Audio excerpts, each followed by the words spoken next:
Дедушка, твой внук звонит тебе. Дедушка, твой внук звонит тебе. Алло. Сядь, Жан. Вся компания работает сверхурочно. Только ты ушел. Ты что, особенный? Быстро возвращайся. Тфу.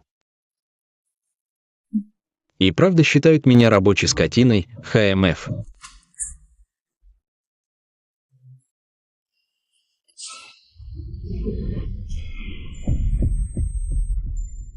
У меня даже девушки еще нет. Неужели я вот так умру?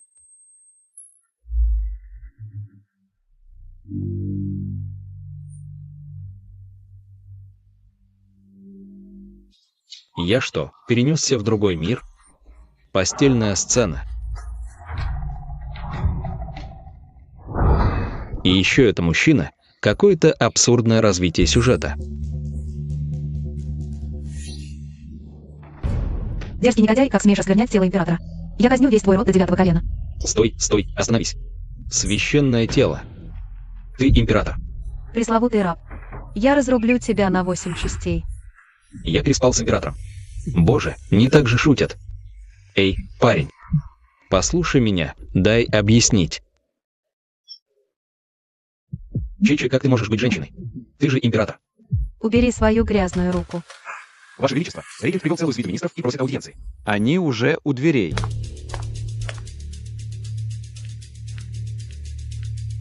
Вы здесь. Ваше Величество, регент привел целую свиту министров и просит аудиенции. Они уже у дверей. Ты человек регента.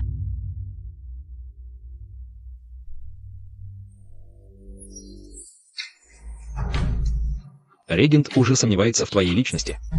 Если ты убьешь меня сейчас, это будет равносильно тому, что ты дашь ему козырь в руки, чем обоим погибнуть. Давай лучше сотрудничать, правда, сотрудничество. Почему я должна тебе верить? У старого подданного есть важное дело к вашему величеству. Почему вы до сих пор не открываете дверь? Задержи их. Иначе ты эту штуку больше никогда не получишь.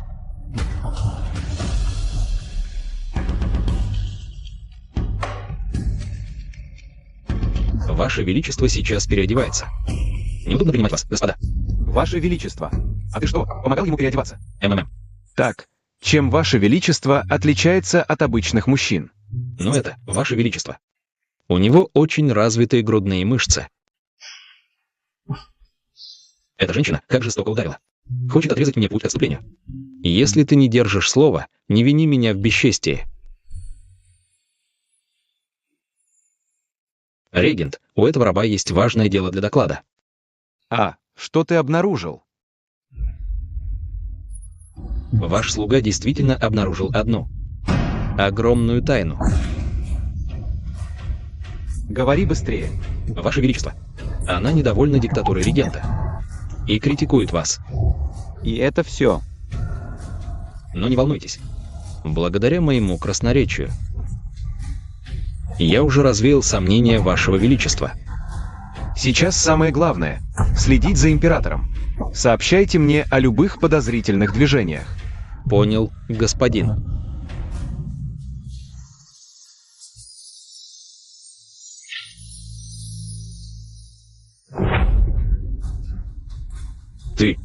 Ты хочешь убить собственного мужа?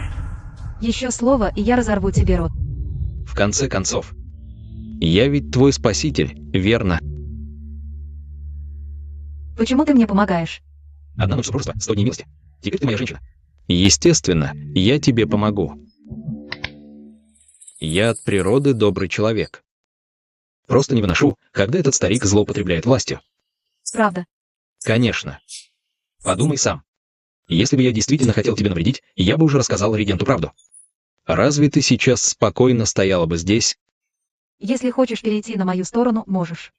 Но ты должен выполнить для меня одно дело. Что я должен сделать? Сегодня ночью разделить ложе.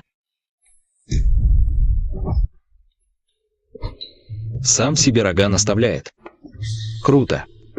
Сейчас двор страдает от внутренних и внешних проблем. Все стороны жадно смотрят на трон. Чтобы укрепить народную поддержку. Лучший способ — посетить императорский гарем. Эх, и молодому императору нелегко. А если императрица обнаружит? Если тебя раскроют. Естественно, появятся убийцы, чтобы устранить императрицу. Тогда. Весь мир узнает, что императрица изменяла с евнухом. Я? Ох, действительно, женское сердце самое ядовитое. Если ты не согласишься, я сейчас же издам указ об истреблении твоего 9-го поколения. Раз стала императрицей, наверняка красавица. В любом случае, я не в проигрыше. Сначала прильну к этой могучей ноге. Хорошо, я согласен. Отлично, значит, ты главный евнух, который служит в зале Великого Предела. Будьте спокойны, Ваше Величество. Я буду служить вам как следует.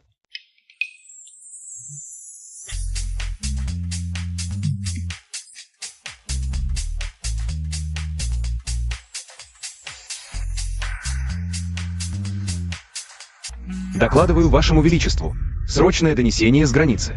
Прошу вас немедленно отправиться в императорский кабинет. Ваше Величество. Цзиньси внезапно разместила войска на границе, намереваясь захватить приграничный город. Ваше Величество, посол Цзиньси уже прибыл в почтовую станцию и готовится к участию в аудиенции для иностранных гостей послезавтра. Послезавтрашней аудиенции для иностранных гостей. Ваше Величество. Посол Цзиньси привез с собой нескольких необычных людей с особыми талантами. Они хотят бросить вызов нашим мастерам и подорвать дух нашей страны. Я понял. Ваше Величество, эта аудиенция необычайно важна. Ни в коем случае нельзя допустить ни малейшей ошибки. Регент, что ты хочешь сказать? Я просто считаю, Что Ваше Величество еще слишком молоды. чтобы нести на себе бремя управления страной. Мне придется еще несколько лет потрудиться, чтобы не подвести волю покойного императора.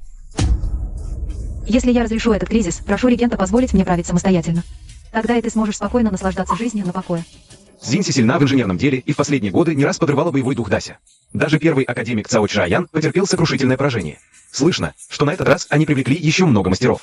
Этот кризис. Лань Чэнь точно не переживет. Естественно. Ваше Величество, посол Цзиньси прибыл на аудиенцию. Ввести.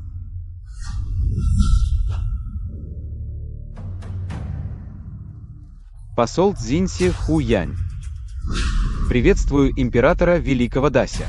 Посол, не вставай на колени. Подать стул.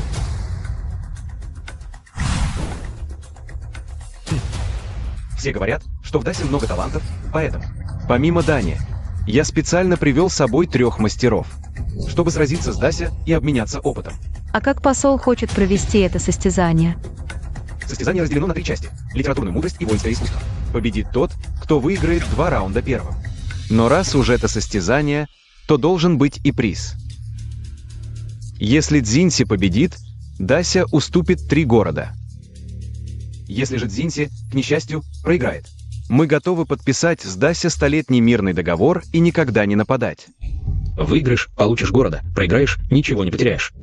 Хорошо рассчитано. Решать принадлежность городов через состязание. Это, пожалуй, слишком легкомысленно. Ваше Величество считает это легкомысленным. Или же в Дасе просто нет людей, и вы даже не решаетесь принять вызов.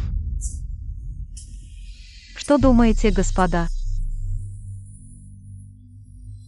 Цзиньси явно подготовилась и наверняка бросит вызов в том, в чем сильна. В ремеслах, поэзии и литературе наши шансы невелики. Дася проигрывает 5 лет подряд, а Цзиньси наступает так яростно. На этот раз точно беда. Великая Ся не так уж и велико. Пусть историк запишет. Цзиньси вызывает Великая Ся. Великая Ся не осмелится. Хитрый прием. Если юный император откажется, то потеряет престиж страны. Если согласится, то попадет в ловушку. Коварно. Кто сказал, что Великая Ся не осмелится? Маленький посол Цзиньси еще и хвастается. Это испытание. Не требует усилий министров. Мне одного достаточно. Ха. Безродный и смеет говорить в зале совета. Неужели в Великом Ся действительно нет людей? Император, Евнух будет опорой. Маленький Евнух смеет обсуждать государственные дела. Прошу казнить его в назидание другим. Сиян. Ты уверен? Сиян готов разделить заботы императора. Прославить величие Великого Ся. Хорошо сказано. Поднимайся. Благодарю императора. Для маленького Цзиньси. Одного сияна достаточно. Посол. Есть возражения. Император, участие Евнуха, оскорбление для нас. Для Цзиньси. Что? Неужели посол? Боится евнуха. Император Великого Ся, надеюсь, вы сдержите слово. Не отказывайтесь, если проиграете. Слово императора – закон. Я не отступлю. Это творение нашего мастера Лужуна, труд всей его жизни. Если разгадаете, первый раунд. За Великим Ся. Лужун. Величайший мастер. Эта вещь действительно искусна. Невероятно изящна. Неудивительно, что столько лет никто не смог разгадать. Сиян, Евнух, он даже не видел такого. Как он разгадает? Похоже, на этот раз. Мы точно проиграем. Хвожундао, который и школьник решит, а вы так хвалите. Сейчас я вам покажу. Эту штуку, малыш. Даже ногой разгадаю. Хвастун. Это святыня нашей школы. Если Евнух разгадает. Я поклянусь жизнью. Эй, не надо жизнью клясться. Пусть посол просто помоет мне ноги. Как ты смеешь? Ты действительно слишком взорвался. Если ты сегодня не разгадаешь это, то помимо уступки 3 городов вашим величеством, Я еще и тебя, мерзавца, в клочья разорву. ваше величество, хоть Ся и Евнух, он представляет Великое Ся, поэтому ни в коем случае нельзя позволять ему самовольничать, ваше величество. Государство, разве можно доверять Евнуху? Ся, немедленно поди на колени. Не проси прощения. Маленький император и не ведает, где небо, а где земля. Как только проиграем испытание, я тут же созову всех сановников. И не зложу ее, а сам стану императором. Что скажете, посол? Хорошо. Если ты и вправду разгадаешь, я сам тебе ноги вымою. Отлично. Посол, смотри внимательно. Сейчас я, блядь, ногой. Тебе все развяжу.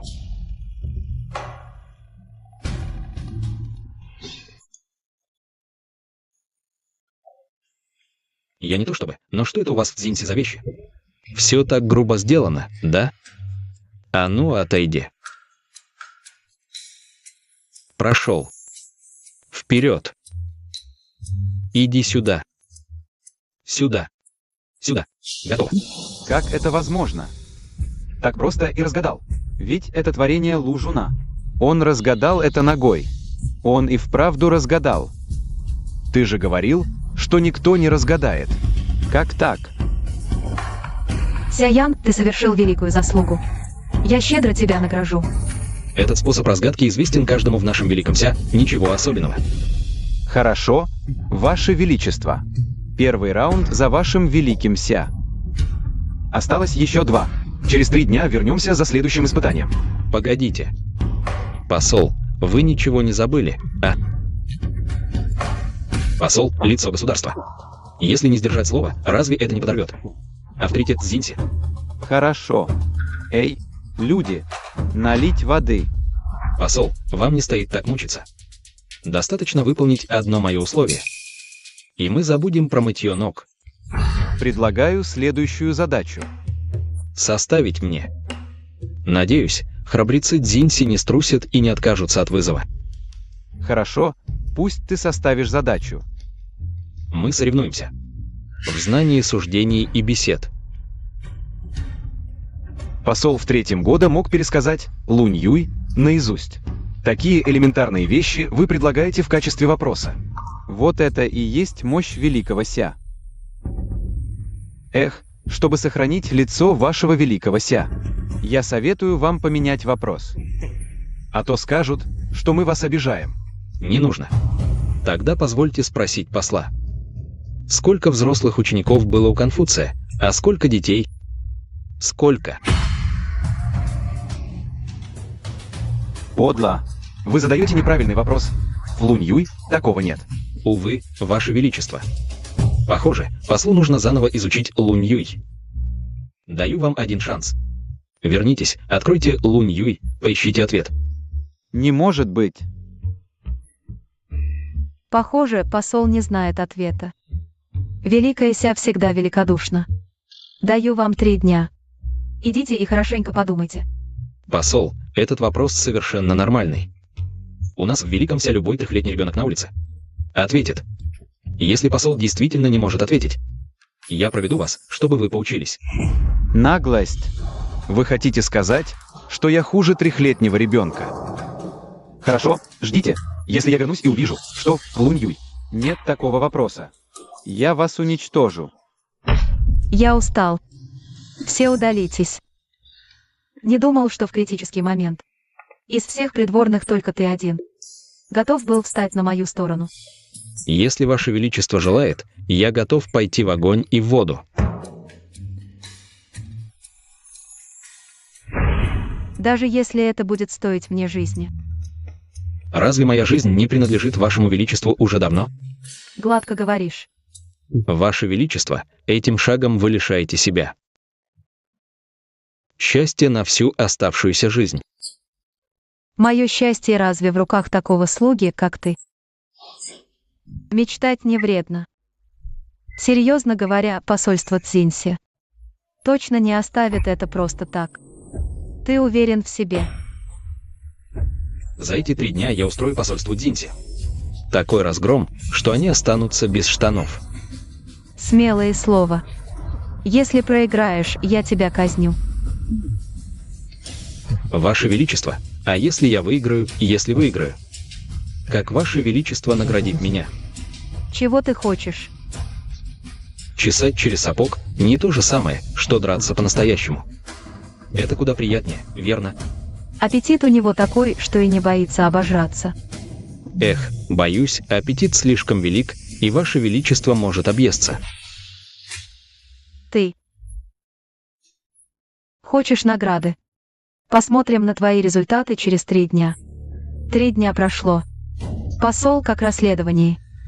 Мы вернулись, перечитали все книги. Обнаружили, что в них об этом евнухе не упоминается. Выдумал все, намеренно издевался надо мной. Прошу, Ваше Величество, строго наказать его. Мастерства не хватает, только и умеет кричать. Эх, позор, позор. Ты явно несешь чушь.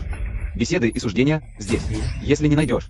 Я тебя на месте прикончу. В конце весны, когда весенняя одежда уже готова, с 5-6 взрослыми и 6-7 отроками. Ты это читал? Конечно, я с 3 лет наизусть знаю. 5-6, 30 человек, 6-7, 42 человека, как раз. 72 человека. Способен так глубоко понять слова мудреца. Если бы этот человек пошел на службу, его достижения не уступали бы моим. Напрасно я, старик, 30 лет учился, считал себя эрудитом. А оказался хуже маленького евнуха. Как стыдно. Не думал, что этот холоп, кажущийся распущенным. На самом деле ученый и талантливый. Когда этот пес-холоп стал таким сильным? Если так пойдет дальше, ситуация для меня, князя, очень невыгодна. Не согласен. Еще один раунд. Посол хочет отступиться. Этот евнух явно издевается надо мной. К тому же, кто докажет, что он говорит правду? Ваше Величество, наша великая Ся, огромная страна, разве боится такого? Небольшого состязания. По-моему, стоит посоревноваться еще раз. Чтобы Цзиньси убедился окончательно.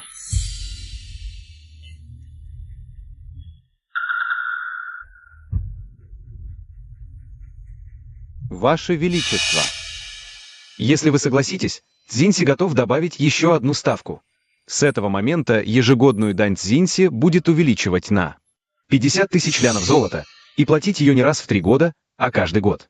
Ваше Величество. Такой прекрасный шанс ни в коем случае нельзя упускать. Хорошо. Я согласен.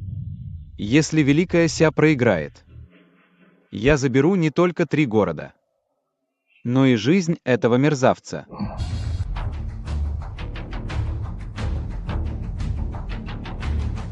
Это первый богатырь Цзиньси. Если кто-нибудь из вас победит его, то победа за великим Ся. Одного взгляда хватит, чтобы умереть от страха. Такой здоровяк, кто его одолеет. Боевые искусства – моя сильная сторона. Нельзя позволить этому евнуху забрать всю славу. Ваше Величество, я готов сразиться с Цзиньси. Ты кто? Я, министр военных дел, ученик великого мастера Вэй Юя из Великой Ся. Первого мастера Вэй Юя. Ха-ха-ха. Так ты ученик Вэй Юя. А знаешь ли ты, от чьей руки погиб твой учитель? Ты Ты Лучень. Этот Лучень — первый силач Поднебесной. Тогда он убил Вэй Юя всего одним ударом. Этот человек искусен в боевых искусствах и невероятно жесток. Говорят, тело тех, кого он побеждает, вывешивают на городских воротах для всеобщего обозрения. Какой жестокий метод. Сегодня я посмотрю, сможешь ли ты отомстить за своего учителя Вэй Юя. Сражаться с Лучинем – безнадежное дело. Но если сдамся, как же я? Смогу потом удержаться при дворе. Ты убил моего учителя. Один вид тебя приводит меня в ярость. Ах, Ваше Величество, у министра ся прилив крови, пена изо рта. Кажется, он при смерти. Ха-ха-ха-ха. Вот такой министр военных дел. И такой нестойкий. Хек-хек-хек-хек-хе. А черт, кашель с кровью на месте. С такой игрой тебе Оскара не получить. Просто грех. Ваше Величество, у вашего слуги обострились старые раны, здоровье ухудшается. Умоляю, Ваше Величество, позволить мне вернуться в усадьбу для поправки. Я и не знал, что генерал так серьезно болен. Если Ваше Величество нуждается, ваш слуга, даже рискуя жизнью, я. Хек-хек-хек-хе. Пошел вон. Ладно. Ха-ха-ха-ха. В Великой Ся действительно некому воевать. Раз никто не решается, значит, этот поединок. Кто сказал, что некому? Кулаки и ноги слепы. Будь осторожен. С этим грубияном. Мне хватит и одной руки. Наглец.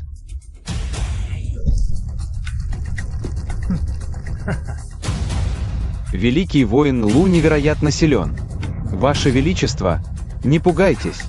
Малыш, Все еще хочешь сражаться? собачий раб, сдайся сейчас, и я оставлю тебе целое тело. Жалкие трюки. Осмелься, подойди. Хорошо. Надеюсь, твои кости такие же твердые, как твой язык. Погоди, погоди, погоди, погоди, погоди. Испугался. Сейчас же встань на колени, поклонись трижды до земли. Назови меня дедушкой, и я лишь покалечу твои руки и ноги, оставив тебе собачью жизнь. Что ты только что сказал? Дедушка, Эй, послушный внучок. собачий холоп, я убью тебя. Эй. Это же на территории Великого Ся. Поспешно атаковать. Знаешь, какие будут последствия? На арене поединка кулаки и ноги не разбирают. Если боишься смерти, просто встань на колени и умоляй о пощаде. Я просто боюсь, что если я начну действовать, то потревожу его величество. И почетных гостей. Чтобы проявить достоинство Великого Ся. Так что же ты предлагаешь? Честно говоря. С детства я учился у бессмертных техники стальных костей и железной плоти. Заклинанию неуязвимости для мечей и копий.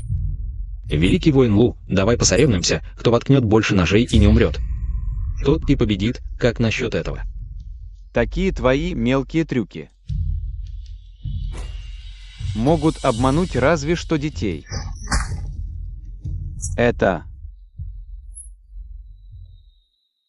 Это же сокровище, режущее железо как грязь. Господин посол, не желаете ли проверить еще раз? Как бы высоко ни было мое мастерство, я всего лишь смертный из плоти и крови. Этот кинжал настолько острый, что одного достаточно, чтобы лишить человека жизни. Не бойтесь, я не верю, что он действительно из стали и железа. он наверняка нас обманывает. Раз ты предложил первым, то ты и начинай. Без проблем. Стой. Используй этот. Мелкий попался в ловушку. Ха-ха-ха. Твой трюк больше не сработает. Советую сдаться покорно, я оставлю тебе целое тело. Если я выиграю. Посол Цзиньси, условия, о которых договаривались ранее. Я еще добавлю, все к северу от Линшаня вернуть Великому Ся. Хорошо, если выиграет Цзиньси. Его Величество Ся, ты еще уступишь 10 медных рудников и 5 золотых. Его Величество Ся, осмелишься ли принять? Если Ся Ян проиграет этот договор, станет доказательством моей вины перед страной. Если не подписать, проиграв это состязание, регент тоже не оставит это просто так. Ваше Величество, если вы добровольно сдадитесь. И еще отдадите жизнь этого собачьего холопа, я могу. Как и было условлено, возьмем только 3 города, Ваше Величество. Мы уже выиграли первый раунд. Сейчас сдаемся. Все еще ничья? Может... Я верю, что Сиян не проиграет. Хорошо, раз Ваше Величество так щедр, золотые и медные рудники. Я принимаю.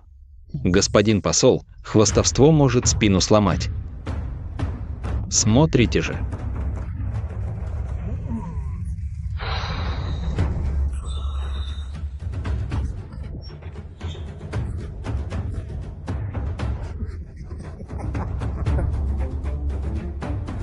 Давайте. Не может быть.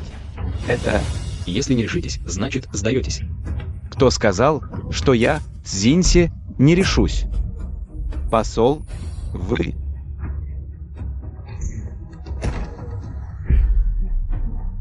Вы меня обманули. Этот кинжал оказался настоящим. Посол, разве его не проверили? Как он мог оказаться поддельным? Но вы же... Если посол не верит.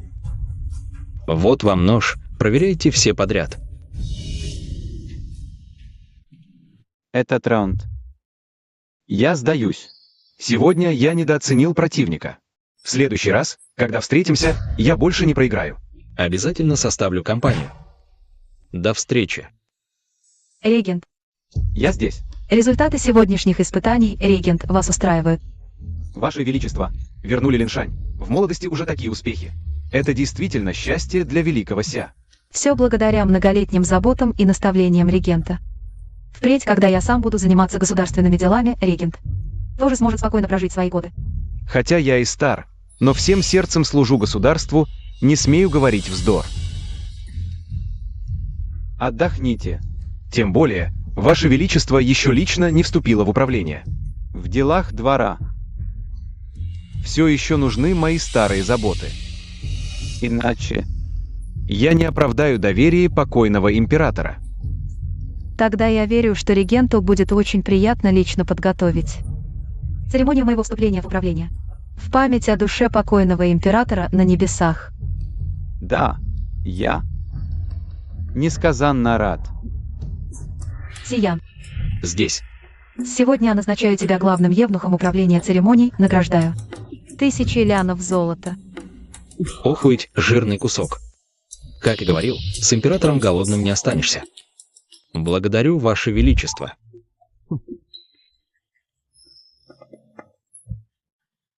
Малый император сдержал слово. Сегодня я наемся досыта.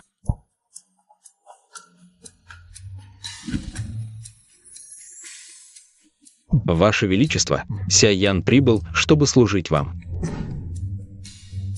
Долгая ночь, а ты боишься. Остаться голодным. За ночь у малого императора разыгрался немалый аппетит. Сегодня ты явно получил удар ножом. Как же ты не пострадал? Ваше Величество, беспокойтесь. Говори скорее. Ах, этот мой кинжал, он не был заточен. При встрече с твердым предметом он просто складывался. Тогда почему стул был разрублен? Я был уверен, что Хуянь снова вызовет на поединок, и... Он мне не поверит, поэтому решит, что... Этот кинжал был заранее подстроен. Поэтому я заранее подстроил и тот стул. Чтобы он треснул при малейшем ударе.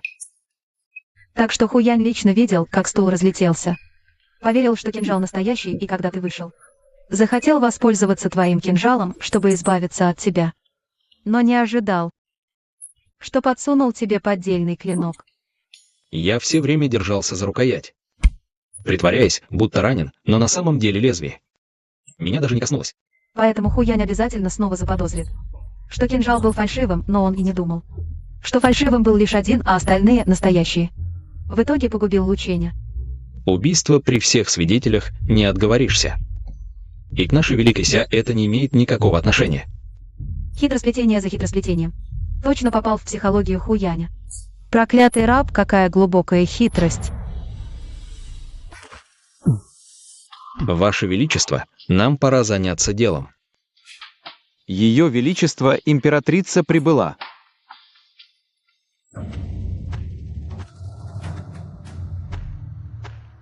Ваше Величество, Ее Величество императрица просит аудиенции. Ваша покорная слуга приветствует Ваше Величество. Императрице не нужно церемоний. Это должно быть господин Ся, столь отличившийся сегодня. Не ожидала, что господин Ся не только умен и отважен, но и столь прекрасен внешне. Вы слишком добры, Ваше Величество. Победа над послом Цзиньси. Всецело заслуга мудрости и доблести Вашего Величества. Императрица, что привело вас сюда в столь поздний час? С тех пор, как мы в последний раз виделись. Прошло много времени, Ваше Величество. В сердце моем все время был только Ваше Величество. Сегодня ночью. Позвольте мне прислуживать вам. Императрица, у меня еще есть доклады, которые не просмотрены. Если у императрицы нет дел, можете вернуться во дворец. Я навещу вас в другой день. Ваше Величество, у меня есть дело. Какое? Я слышала, что Ваше Величество вскоре отправит кого-то принять управление Линшанем. Мой двоюродный брат сейчас служит в Линшане. Ваше Величество, а как насчет того, чтобы поручить это ему? Дела двора. Я решаю сам. Не стоит императрица беспокоиться. Но, Ваше Величество... Императрица, Его Величество сегодня устал. Прошу вас. Сначала вернуться.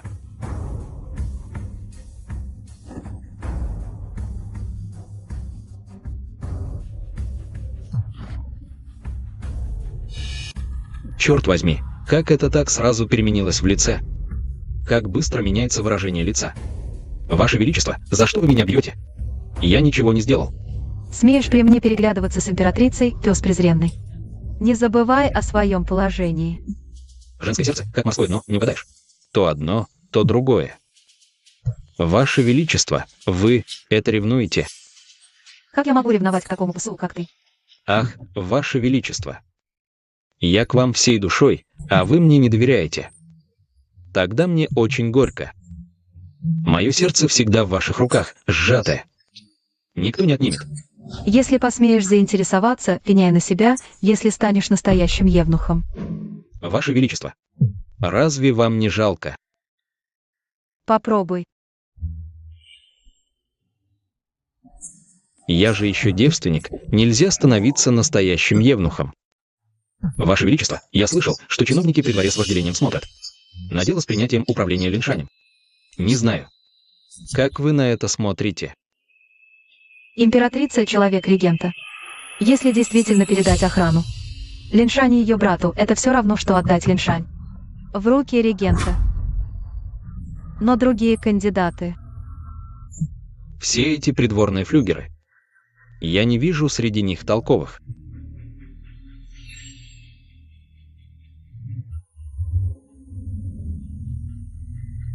Ваше Величество, вы что, хотите, чтобы я принял управление Линшанем? Испугался. Да. У молодого императора слишком много энергии. Прошлой ночью она чуть не выжила меня досуха. Серьезно. Да. Ваше Величество, посольство Цзиньси покинуло столицу утром. Дары уже пересчитаны и отправлены на склад. Регент потрудился. Однако, уступленные Цзиньси земли Линшаня пока никем не приняты. Я читаю. Регент, с Линшанем я уже все решил, не утруждайте себя.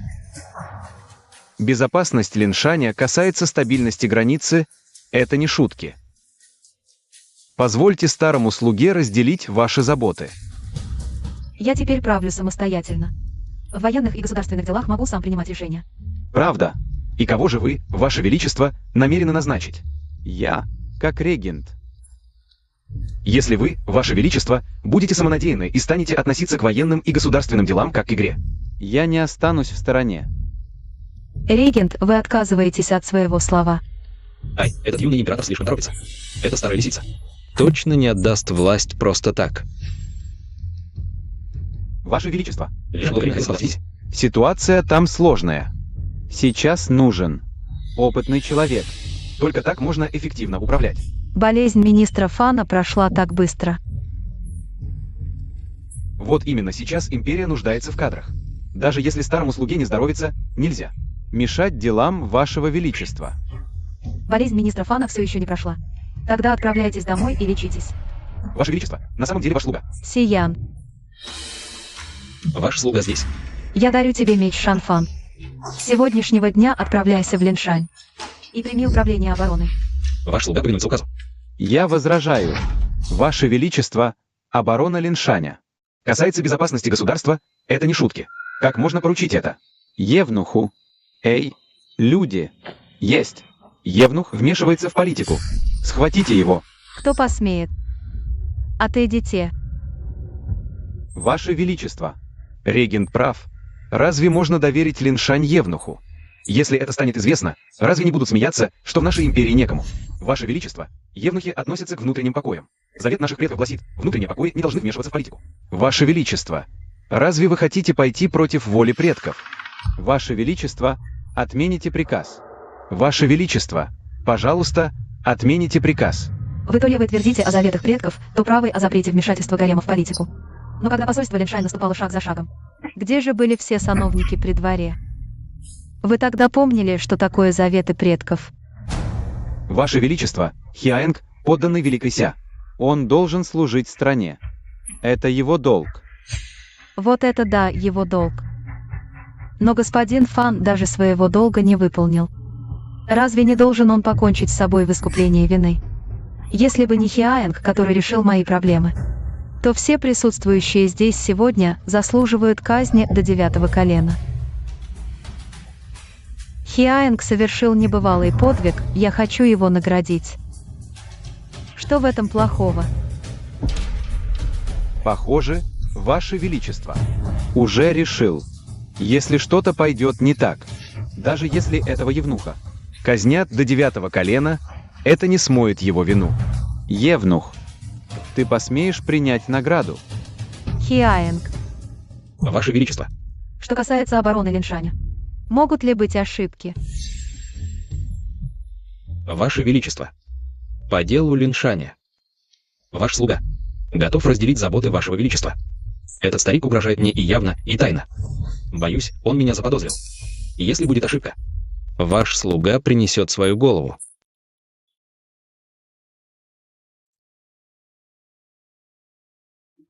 Эх, зная, что старик такой наглый. Не ожидал, что он осмелится похитить меня прямо во дворце. Не дали даже времени подготовиться, сразу схватили. Господин Хиа, теперь вы действительно влиятельны. Похоже, в будущем. И мне, князю, придется полагаться на вас, господин Хиа. То, что услуги есть сегодня, все благодаря князю. Слуга готов для князя. Пройти через огонь и воду не отступит.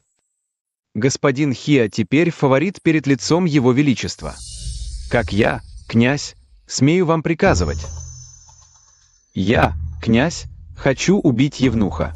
Это проще, чем раздавить муравья. Несправедливо. Верность слуги князю видна небу и людям. Собачий раб, ты, забыв о себе, помог маленькому императору выиграть состязание. И еще смеешь кричать о несправедливости. Князь. Я же по вашему приказу завоевывал доверие маленького императора. Хватит играть комедию. Ванье У меня есть свидетель, который может доказать, что Сиян. перешел на сторону императора. А где Линь Фэй? Приветствую, Ванье. Ванье — это... Евнух Линь Фэй, служивший у Тайцзидянь. Линь Фэй, расскажи все, что слышал. Да. Докладываю, Ванье. Накануне состязания я лично слышал, как Сиян сказал, служа его величеству: вместе выгоним Ванье из дворца. И еще сказал, что Ванье послал его шпионить за императором. Такого предателя надо казнить, чтобы не оставлять угрозы. Вот ты какой, Фанцин. Мы с тобой не враги. Но раз ты хочешь меня погубить, не пеняй на мою жестокость. Ванье, я всем сердцем служил вам, готов был в огонь и воду. Не колеблись. Не думал, что в итоге умру с позором. Жалко и смешно. Собака, думаешь, мы поверим твоим мольбам? Господин Фан, ты так старательно меня подставляешь. Разве не потому, что я победил Лученя? И ты потерял лицо. Вздор. Как я могу опускаться до уровня? Такого евнуха. Факты налицо. А еще смеешь жаловаться на несправедливость? Если Ванье прикажет мне умереть, я умру. Но умирать вот так я не могу смириться. Хорошо, Тогда я дам тебе шанс объясниться.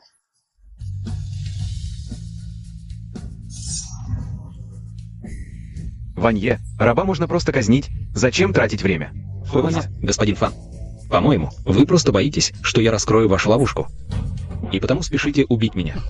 Железные доказательства. Сегодня ты обязательно умрешь. Тогда что плохого, если... Я скажу еще пару слов. Ладно, посмотрим сегодня, как ты будешь. Выворачивать все наизнанку. Я не только выверну все наизнанку, но и переложу вину на вас. Ты.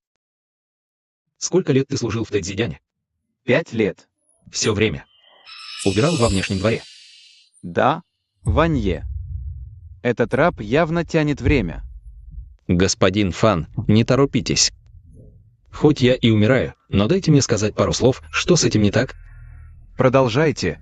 Ваше Высочество, что дальше? Ты хочешь усомниться в словах Вашего Высочества? Подданный не смеет. Если я тебя не прикончу, я не ся. Сколько у тебя времени в месяц на работу? Как долго работаешь? Ма-аши. Сюйши. 1,5 часа. А в этом месяце? Сколько ты был на жизни? Я убираюсь снаружи. Для Его Величества. Ночные смены несут евнухи, отвечающие за спальню. Ха-ха-ха. Ваше Высочество. Этот раб просто несет чушь, явно не может оправдаться. И еще говорит, что его оклеветали. Господин Фан, пожалуйста, в следующий раз, когда будете кого-то подставлять, уточните детали. Чушь. Как я мог тебя подставить? Ты же просто чернорабочий, никогда не бывал. Во внутренних покоях. Как ты прошел через все уровни охраны во внутренние покои. И остался незамеченным. Линь Фэй. Ты 5 лет занимался черновой работой. Без власти и влияния, как ты узнал, что регент внедрил шпиона рядом с юным императором? Я. Раб. Говори, кто тебя покупил, чтобы ты меня оклеветал? Ваше Высочество, этот раб намеренно лжет, даже я, ваш подданный, был обманут. Немедленно казните этого человека. Господин Фан. Тогда вы дали мне 500 лянов серебра. И пообещали отпустить домой, только тогда я согласился вам помочь. Чушь. Как я, чиновник, могу опускаться до уровня такого евнуха? И еще клевещешь на важного сановника. Опасайся казни 9 родов. Довольно.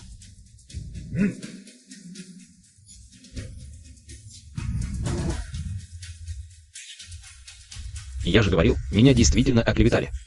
Этот раб не только выгородил юного императора, но и заставил вас потерять регентскую власть. Как вы это объясните? Никак. Ваше Высочество, смотрите, он сам признался. Этому евнуху нельзя верить. Изрубите его в клочья, чтобы другим неповадно было. Я не объясняю, потому что объяснять нечего. Вздор. Не морочь мне голову. Принц с самого начала и не думал, что император признает поражение. Я, раб, лишь последовал воле принца. Что тут объяснять? Принц не хочет, чтобы император проиграл. Ха-ха-ха. Это самая смешная шутка, которую я когда-либо слышал. С твоим умом тебе не понять замыслов принца. Как смеешь насмехаться надо мной? Думаешь, я не посмею тебя убить? Одним движением пальца отправлю тебя к Янлувану. Ты так спешишь меня убить, потому что боишься, что я раскрою твой секрет. Вздор. Какой у меня может быть компромат в твоих руках? Я лишь выполняю волю принца, устраняя шпиона. Шпиона. Сам ты и есть главный шпион. Принц, тот, кто действительно предал вас, это Фан Цин. Он есть доверенное лицо юного императора. Ты. Принц. Он сеет рознь. Не слушайте его наветы. Фан Цин. Принц, я предан вам. Я не предавал принца.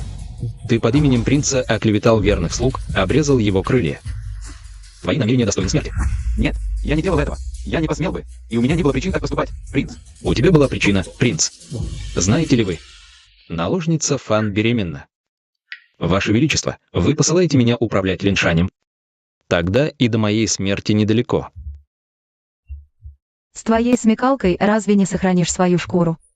Если Ваше Величество согласится помочь сохранить эту шкуру, то проблем не будет.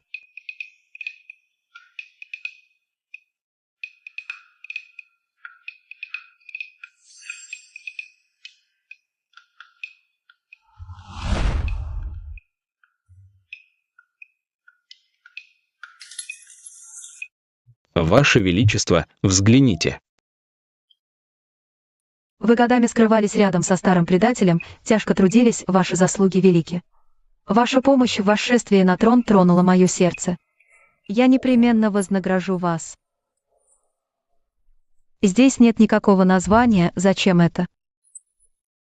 В этом-то и суть, чтобы ничего не было. Когда понадобится, можно будет сказать, что это чье угодно. Ах ты и плут полон злых умыслов. Разве не для того, чтобы впредь служить вашему величеству?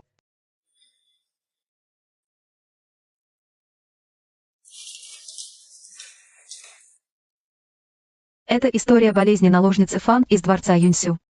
В критический момент может спасти тебе жизнь. Беременность. Ваше Величество, вам наставили рога.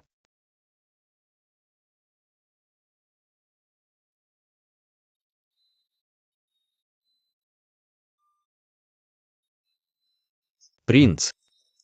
Если на этот раз Его Величество проиграет в состязании, тогда скажи, что у Чжаои есть беременность, тогда при дворе. Все министры возложат надежды на императорского первенца. Это можно назвать одним выстрелом убить двух зайцев. Ваше Высочество, это письмо наверняка подделка. Во дворце есть двойные копии медицинских записей, Ваше Высочество может проверить.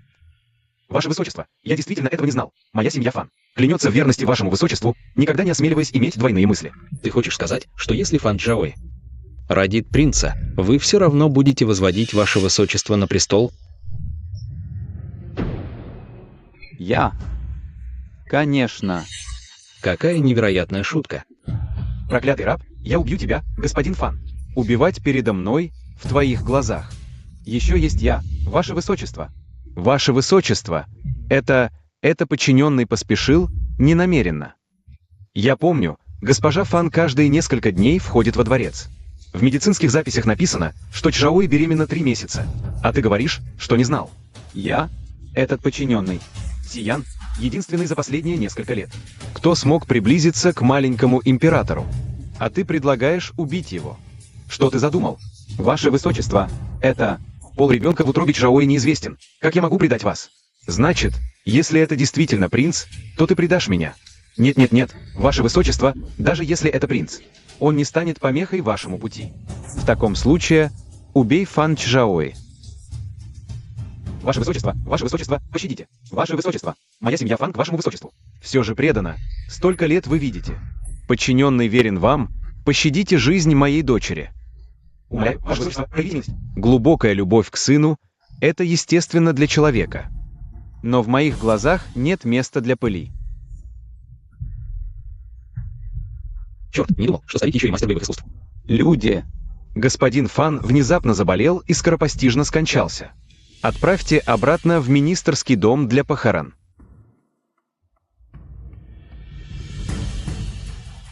Сиян, сегодня ты совершил подвиг.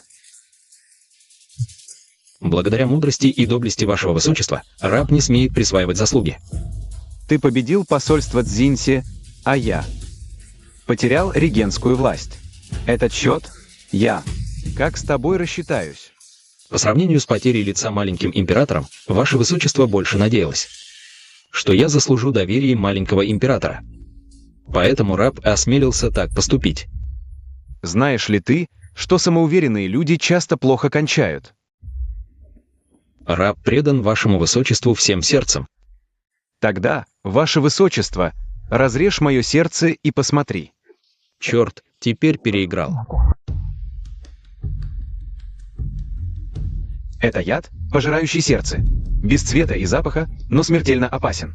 При отравлении нет симптомов, даже придворные лекари не заметят подвоха. Старый хрыч не жалеет средств. Но не волнуйся, после того, как ты его примешь. Болезнь проявится лишь через месяц. Если ты будешь верен мне, я, конечно, дам тебе противоядие. Ваш слуга готов ради вас пойти в огонь и воду, не задумываясь. Просто этот яд слишком ценен, не стоит его тратить на меня. Если ты не предашь, мне будет жаль тебя потерять. Похоже, сегодня не избежать. Но юный пират догадался, что регент начнет действовать. Значит, противоядие есть.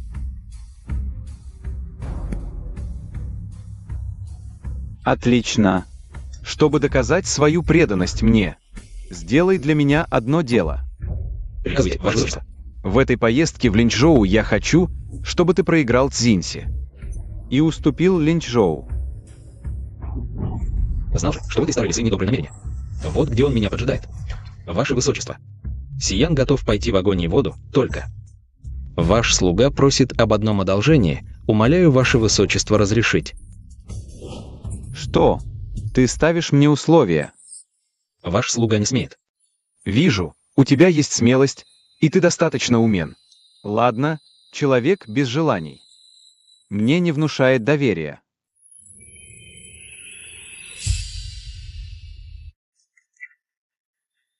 К западу от окраины столицы есть усадьба, давно пустующая. Эту усадьбу я дарю тебе. Ваш слуга благодарит ваше высочество, но это не то, о чем я просил. Ваш слуга не ищет материальных благ. Собачий раб. Даже усадьбу не хочешь.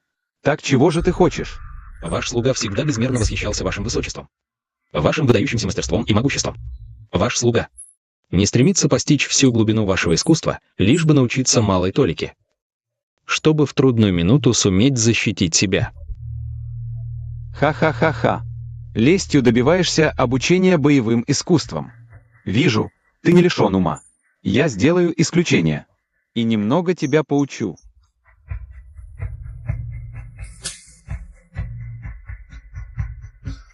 Ваш слуга благодарит ваше высочество.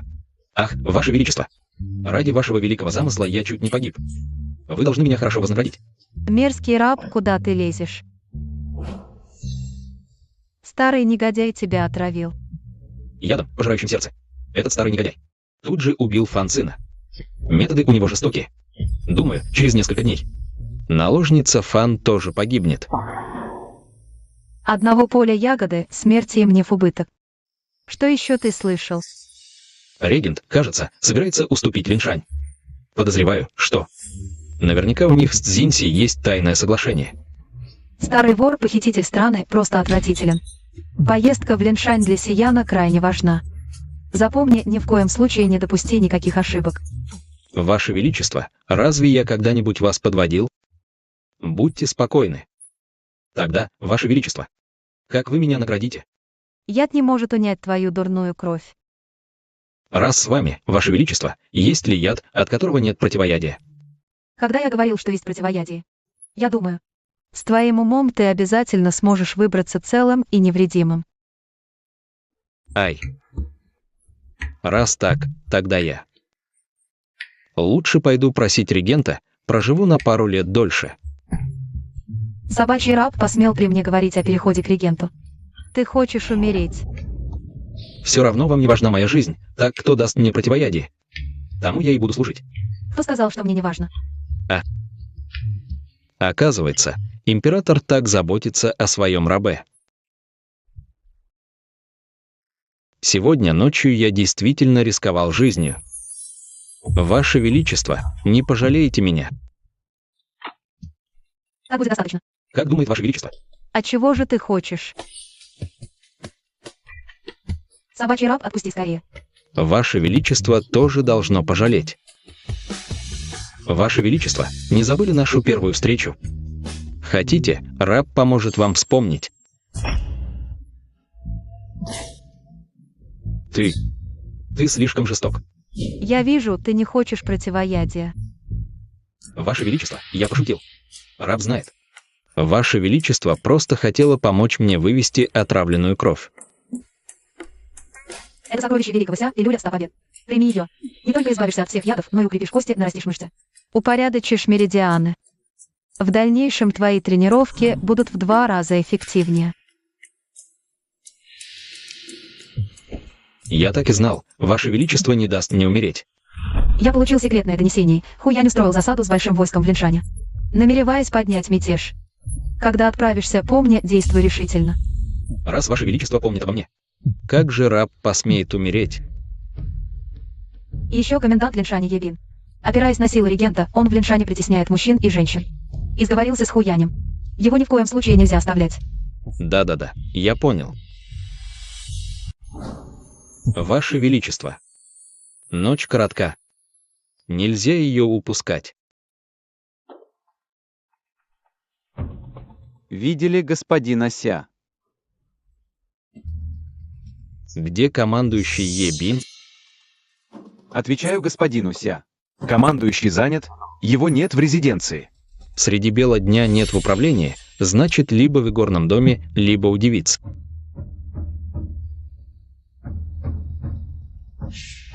Так в какой же комнате у девицы господин Е? Или в игорном доме?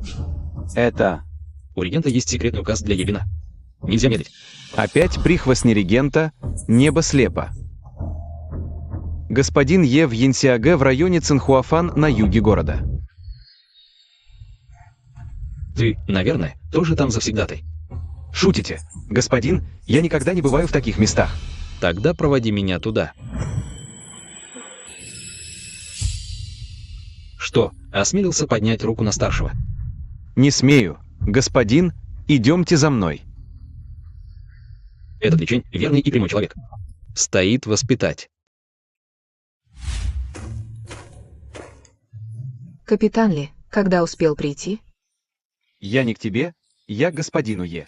Хозяин, я двоюродный брат лечения.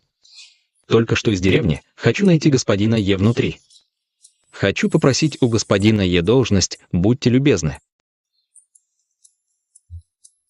Ах. Ловко придумал. Пойдем, я вас проведу. Спасибо, мамаша.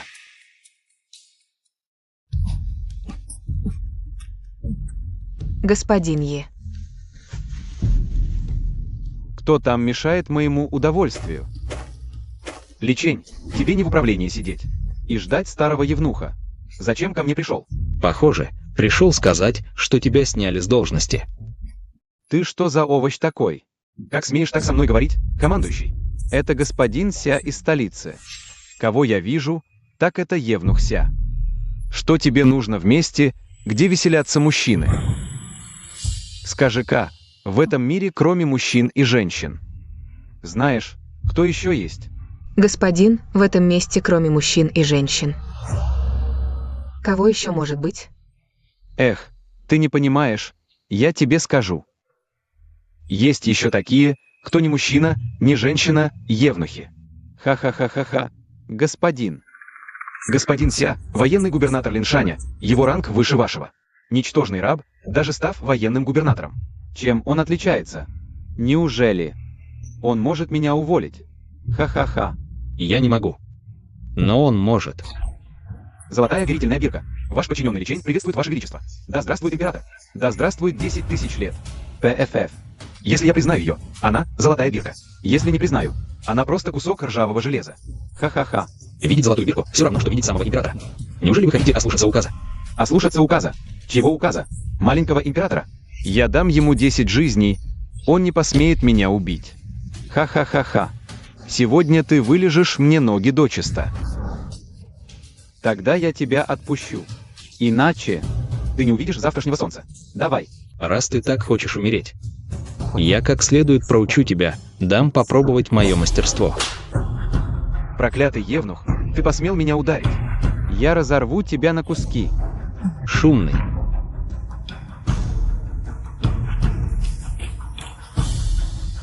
Изрубить его и выбросить собакам.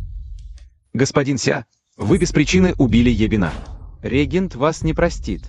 Если бы он не был человеком регента, я бы его не убил. Будучи подданным, нужно знать, кому следует служить верой и правдой. Иначе будешь как он. Ваш слуга клянется служить Вашему Величеству до смерти, не смея иметь иных мыслей. Хорошо. С сегодняшнего дня ты новый командующий. Ваша рабыня клянется служить господину Ся, служить Вашему Величеству до смерти, не смея иметь иных мыслей. Господин, вы только что действовали быстро, как молния. Движение или не смею спросить, господин. У какого мастера вы обучались? Нет, я всего лишь пару дней как начал тренироваться. Господин слишком скромен. Еле был человеком, лучше звали лучшего бойца на соревнованиях, а у вас не выдержал и 10 ударов. Видно, ваше мастерство. Более 10 лет. Похоже, пилюля Байшена действительно хорошая вещь. Надо вернуться и попросить у маленького императора еще несколько штук. Иди разберись с телом Ебина. Через час собери всех у входа на овощной рынок. Я ваш начальник. Хочу вести стаж. Да, ваш подчиненный сейчас же сделает это. Долг нужно отдавать, это закон природы, даже сам небесный владыка должен это признать. Господа чиновники, у меня правда нет денег. Нет денег? Тогда отдадим эту девчонку в счет долга. Ха-ха-ха. Нет, пожалуйста. Господа чиновники, проявите милосердие. Дочка.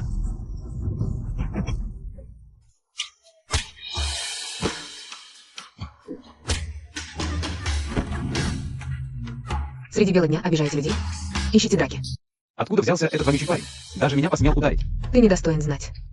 Ты знаешь, кто я такой? Начальник столичной стражи Ебин, мой двоюродный дедушка. Даже если сам Ебин придет, я все равно тебя побью.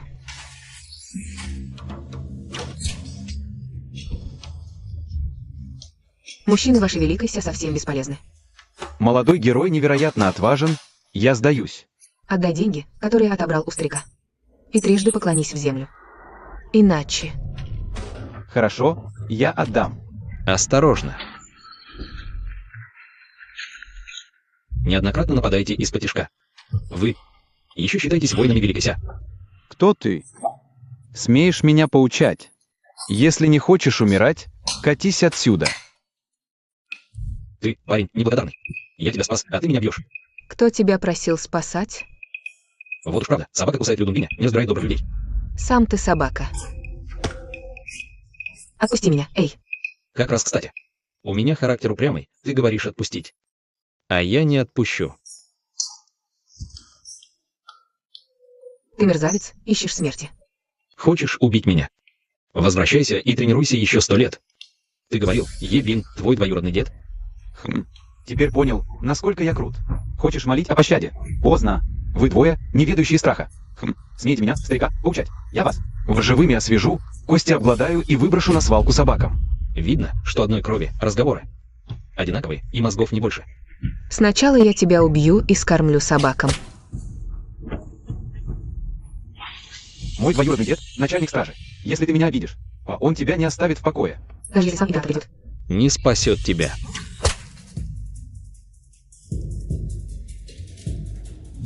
И тебя. Тоже не уйдешь. Я. Если ты согласишься встать на колени и поклониться мне в знак раскаяния. Трижды поклонишься в пол, я тебя прощу. Мой поклон. Ты его не выдержишь. Я посмотрю, что у тебя крепче, кости. Или твой язык. Не проучив тебя, ты не узнаешь, где небо, а где земля. Смей не уворачиваться. Ты хочешь меня убить, а мне нельзя уворачиваться. Какая это логика? Тогда не уворачивайся. Если я выиграю, поклонюсь тебе в ноги. Хорошо. Отпусти меня. В таком юном возрасте, а уже готов и драться, и убивать. Ты слишком дерзкая. Развратник. Куда ты руки кладешь? Развратник. С чего это я развратник? Эта девчонка переоделась в мужчину.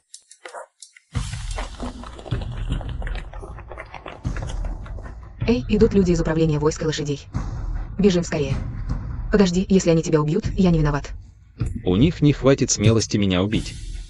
Хватит хвастаться. Я принцесса Цзиньси. Это я ранила человека. Остальные ни при чем. Это я ранила человека, остальные ни при чем. Так вот она, принцесса Цзиньси. Вы, люди из управления войск и лошадей, злоупотребляете властью. Обижаете слабых. Мне, принцессе, это не по нраву. Поэтому я вас наказала. Эй. Остальные ни при чем. Я принцесса. Сама за себя в ответе. Если есть вопросы, ко мне. В пределах Великого Ся ни один злодей не уйдет от возмездия. Разве не так, господин Ли? Верно. Чжан пренебрег законом. Сегодня лишается должности и отправляется в смертную камеру. Правильно поступил. Эх. Видишь, в итоге все же на меня пришлось положиться. Да-да-да, все благодаря тебе.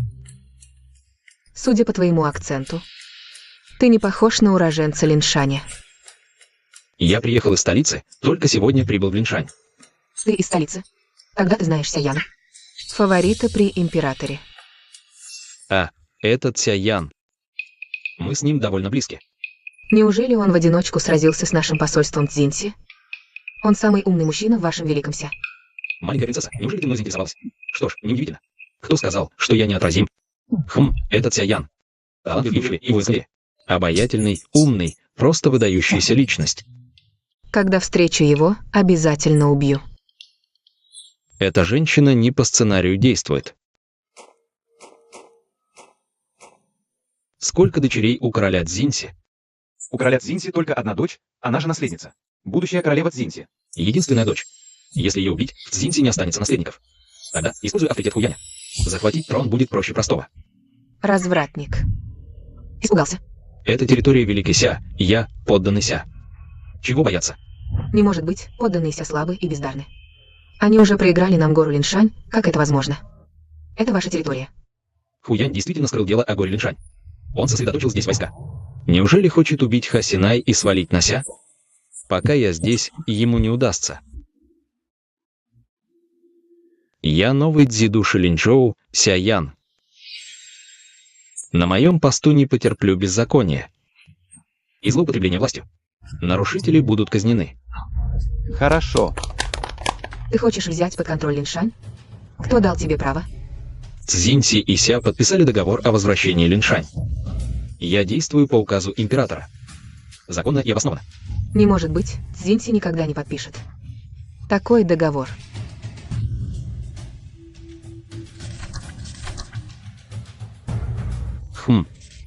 Здесь черным по белому. Все четко прописано, и печать Цзинси. Не подделать. Это. Не.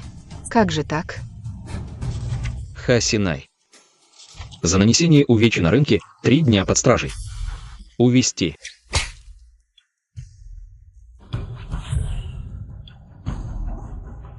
Как ты? Так силен?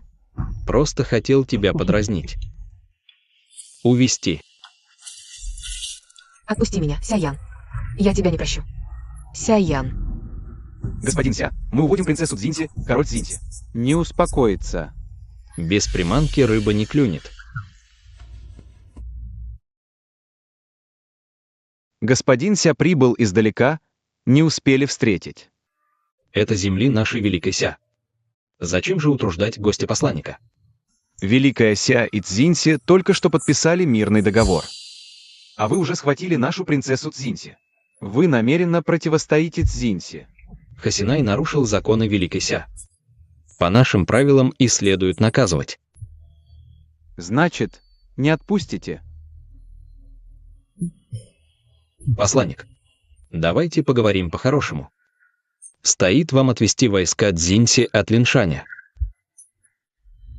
Я немедленно отпущу. Смешно. Я войсками в Линшане больше 10 лет командую. Ты сказал уйти, и я уйду.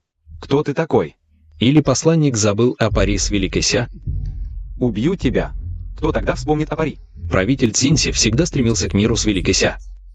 Убьешь меня, наживешь врага всю Великую Ся, не боишься. Гнева правителя Цзинси. Когда я стану правителем Цзинси? Кого мне бояться? Хочешь убить Хасиная? Сам стать императором. Ошибся. Это ты убил Хасиная.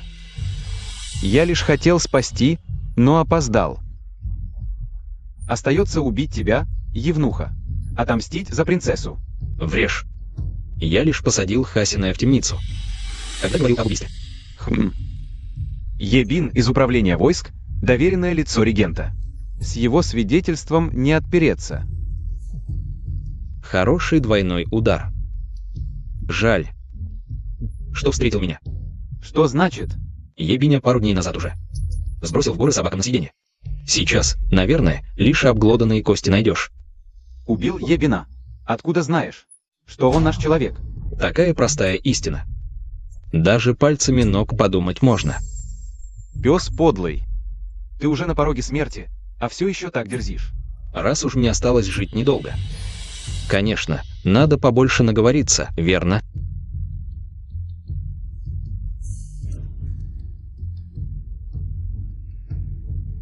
Ты под предлогом дани приехал вызвать на поединок, а на самом деле сговорился с регентом.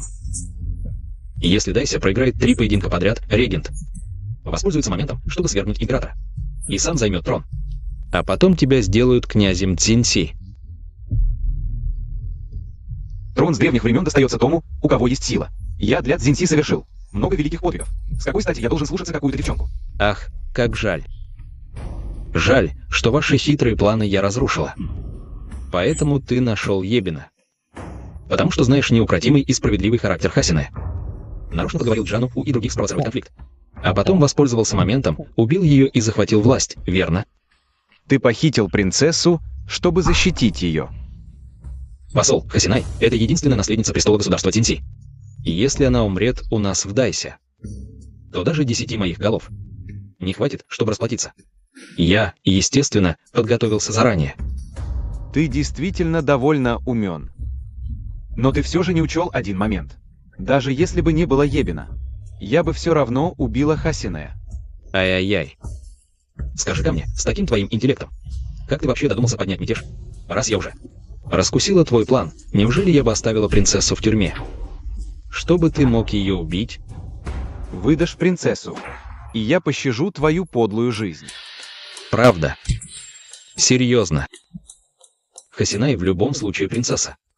Чтобы спасти мою жизнь. Неужели нельзя выменить на что-нибудь другое? Я-то думала, что ты человек с характером, а оказалось, что ты просто продажный предатель, готовый изменить за выгоду. Говори, что ты хочешь. Ну, конечно же, драгоценности и красивых женщин. Чем больше, тем лучше. Этот подлый пес продал меня за несколько драгоценностей. Принцесса, успокойтесь, господин абсолютно не такой человек. Прошу вас, не волнуйтесь зря. Лучше бы это была неправда. Иначе я точно убью его. Ты же евнух. Зачем тебе женщины? Эх. Ты что, немного презираешь людей с ограниченными возможностями? Хорошо, хорошо. Если ты отпустишь принцессу, то драгоценности и красавицы. Сколько хочешь, столько и получишь. Только драгоценности и красавицы. Мне кажется, этого недостаточно. Пес подданный, ты будешь говорить или нет? Не думаешь, что я могу сразу тебя убить? Не торопись, посланник. Я гарантирую, это последнее требование. Говори. Посланник, я хочу твою жизнь. Раз ты так сильно хочешь умереть, то я помогу тебе отправиться к Яньвану.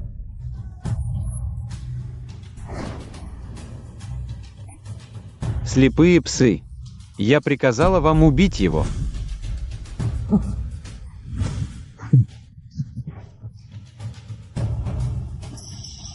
Предатель.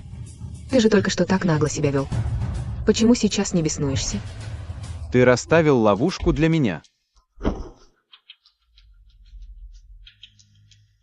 Мой план был безупречным, я не мог проиграть. Мой господин давно предвидел, что ты нападешь, поэтому велел мне заранее привести войска. Засада снаружи особняка. Как только твои люди прибудут, мы их сразу убьем. Потом переоденемся в одежду Цзиньси, чтобы выдать подделку за оригинал. Ты специально приказал отвести меня в задний зал, чтобы разоблачить истинное лицо Хуюня. 100 раз услышать не лучше, чем 1 раз увидеть. И не только это. Господин Ся убил Ебина. И уничтожил агентов Хуюня в военном ведомстве. Сурово наказал Чжан У и других. Сплотил армию. Поэтому план прошел так гладко. Этот план продуман шаг за шагом очень тщательно. Не зря ты самый умный человек в Дахай. А с твоим интеллектом? Даже мить мне ноги. Ты недостоин. Ся Ян, В этот раз. я просто проявил неосторожность. В следующий раз. Тебе уже не повезет так, как сейчас. Ты действительно думаешь, что сможешь уйти отсюда живым?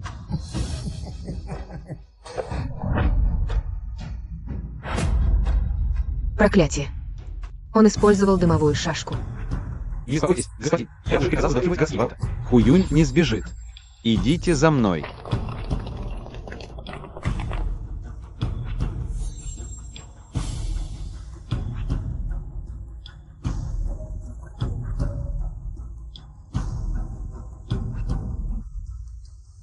Эй, что ты делаешь?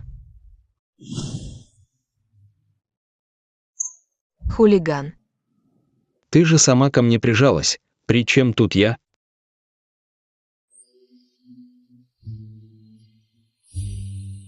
У тебя даже встает.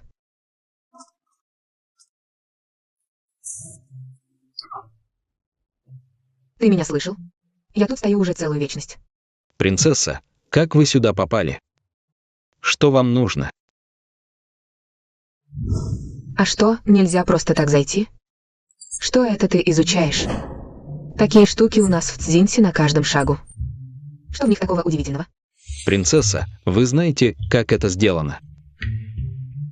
Наши цзиньсийские колдуны делают это из священных камней из города Шен. Священные камни. Желтые священные камни. Господин Ся, вы тоже бывали в Святых Горах?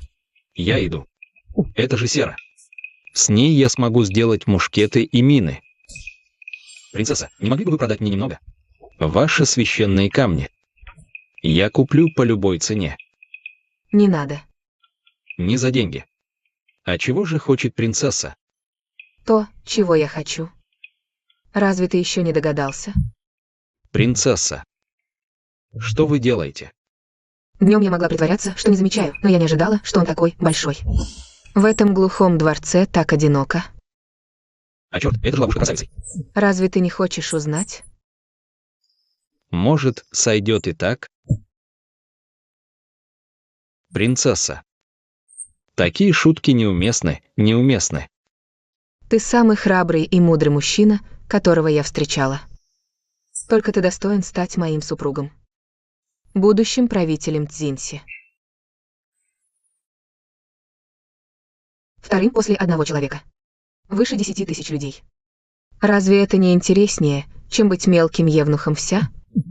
Принцесса права. Раз принцесса столь искренна, как же я могу ее обмануть?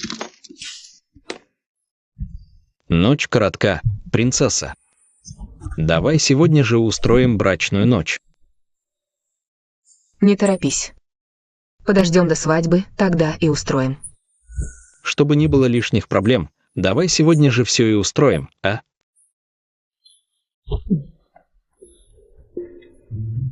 Принцесса. Что касается ловушки красавицей, если уж делать, то делать на совесть. Ты все знал? Ты нарочно мной помыкал? Я просто ответил хитростью на хитрость. Ладно. Уже поздно, принцесса. Пожалуйста, возвращайтесь. Правда.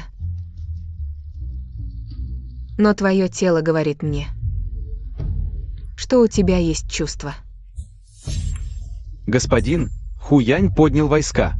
Господин, Хуянь привел 30 000 солдат. Перекрыть все выезды из города. Наши солдаты должны отправиться за помощью. Просто не могут выйти отсюда. 3 города вокруг Линшаня. Как раз те, что Хуянь хочет отдать врагу. Он уже давно договорился с внутренними предателями. Никто нам не поможет. Я немедленно напишу отцу и попрошу его прислать подмогу. Это внутреннее дело Ся. Князь Цзиньси не станет вмешиваться просто так. Тогда что нам делать? Ждать смерти здесь? Мы должны как можно скорее разгромить Хуяня, не дать ему. Объединиться с войсками других провинций. Чтобы не допустить еще более крупной войны. Хуянь – самый отважный генерал нашего Цзиньси.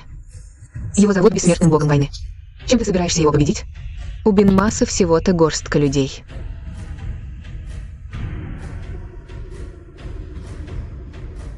С помощью этого.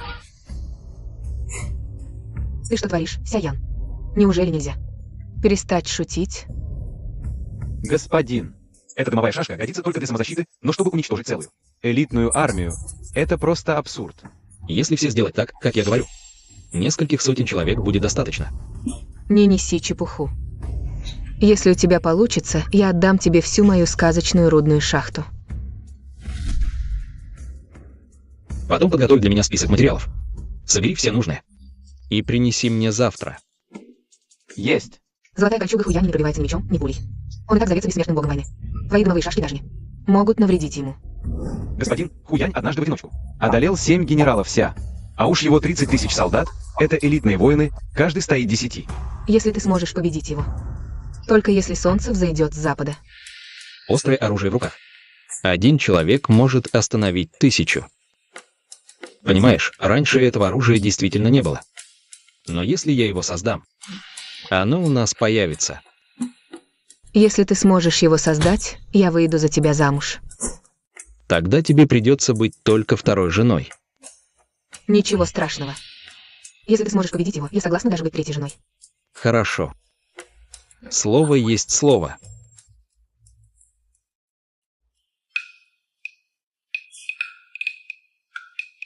Прошли уже целые сутки.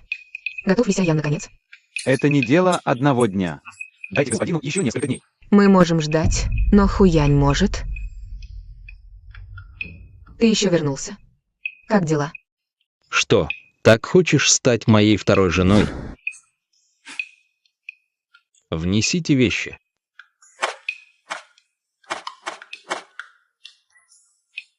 Все вещи здесь.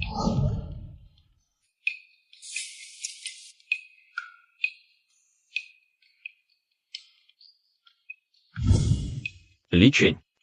Все готовы. Согласно указанию господина, взяли самое прочное из склада. Самый острый меч не пробьет. Загадочности строит. Смотрите внимательно.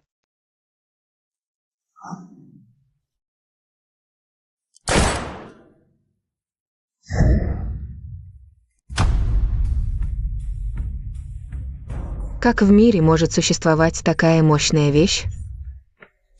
С этим хоть 10 хуяней придут. Никаких проблем. Ключевое – мало времени, да и материалы в дефиците. Поэтому смог сделать только упрощенный вариант ружья. Когда будет время, я его как следует доработаю. Если и так уже так мощно, то после доработки. Буду непобедим. Ружья и пушки в эпоху холодного оружия – это непобедимо. Ли Чэнь. Немедленно мобилизуй лучников, каждому выдай по одному. Метод я записал. Слушаюсь. Сейчас исполню. Ладно, я устал, пойду спать.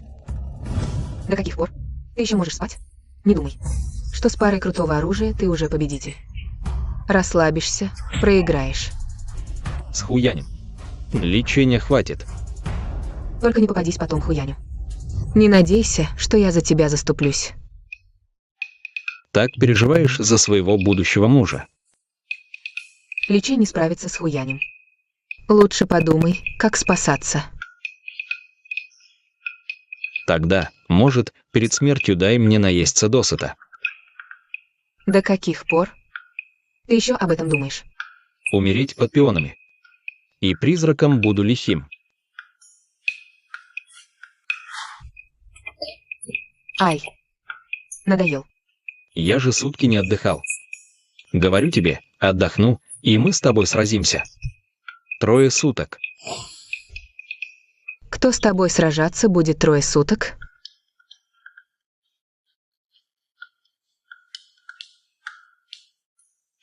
Эх.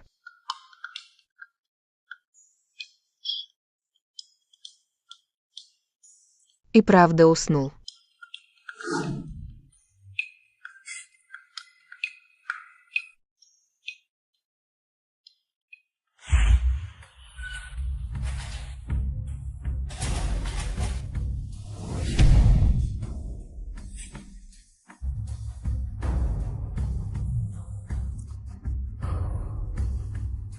Как дела на фронте? Ваша светлость, вы действительно прозорливы. Армия Хуяня, испугавшись ружей и мин, в панике разбежалась. Наша армия одержала полную победу. Хуянь тяжело ранен. Я уже приказал отправить его В смертную тюрьму под усиленной охраной. Пленных, которые сдались, помни, обращайся с ними хорошо. А тех, кто упрямится, убивать на месте. Да, ваша светлость. Подчиненные получили секретное донесение. Князь Цзиньси тайно прибыл в Дасе. Завтра будет в Линшане. Как раз собирался заняться пленными. А тут князь Цзиньси. Новость пришла довольно точно. Это я попросил отца приехать, я отправил голубиную почту. Что ты имеешь в виду? Я волновался за тебя, а ты меня подозреваешь? Нет. Я имел в виду, что раз тесть проделал такой долгий путь, как я могу не оказать ему хороший прием? Тьфу. Кто тебе тесть? Разве нет? Пока нет. Есть. Есть или нет? Ну?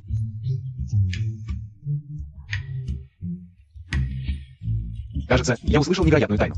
Господин Ся, вы не станете меня убивать, чтобы замять дело.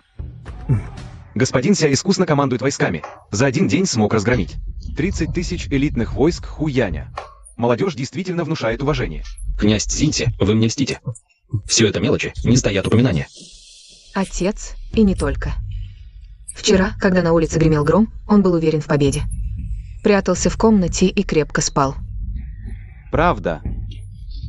На этот раз Хуянь поспешно начал дело. Люди не были едины, подготовка была недостаточной, плюс ружья. И мины огромной мощности, против которых невозможно было защититься. Неизвестный страх бесконечно усиливается, боевой дух войск падает. И, естественно, любая атака будет успешной. Любая битва будет выиграна. Хитрость и расчетливость Ся Яна. Стратегия и тактика ведения войны все высшего класса. Неудивительно, что Хуянь не был ему соперником. Если дать время, боюсь, весь мир окажется в его руках. Отец. Как вы думаете, каков этот Ся Ян? действительно талант, который встречается раз в 100 лет. Жаль только, что он евнух. Иначе он может стать будущим зятем. Отец. Он настоящий мужчина. Правда. Господин Ся, на этот раз вы поймали предателя Цзиньси и спасли мою дочь. Я не знаю, как отблагодарить вас. Как же мне отплатить? Дася и Цзиньси – одна семья. Это мой долг. Господин Ся, вы все отказываетесь. Неужели? Презираете нас, Цзиньси? Как я смею? Ни в коем случае. Тогда я смиренно принимаю. Она мое сокровище. Теперь я вверяю ее вам. Цзиньси Скиван, я всего лишь мелкий чиновник. Как смею я претендовать на принцессу? Эх, Для героя происхождения не важно. Господин Ся мудр и отважен. он дракон среди людей. Когда через 100 лет я передам Цзиньси и своего сына вам, я смогу спокойно закрыть глаза. Черт, не только жену получу, но и трон подберу. Отказываться – глупость. Цзиньси Скиван, я вас не подведу.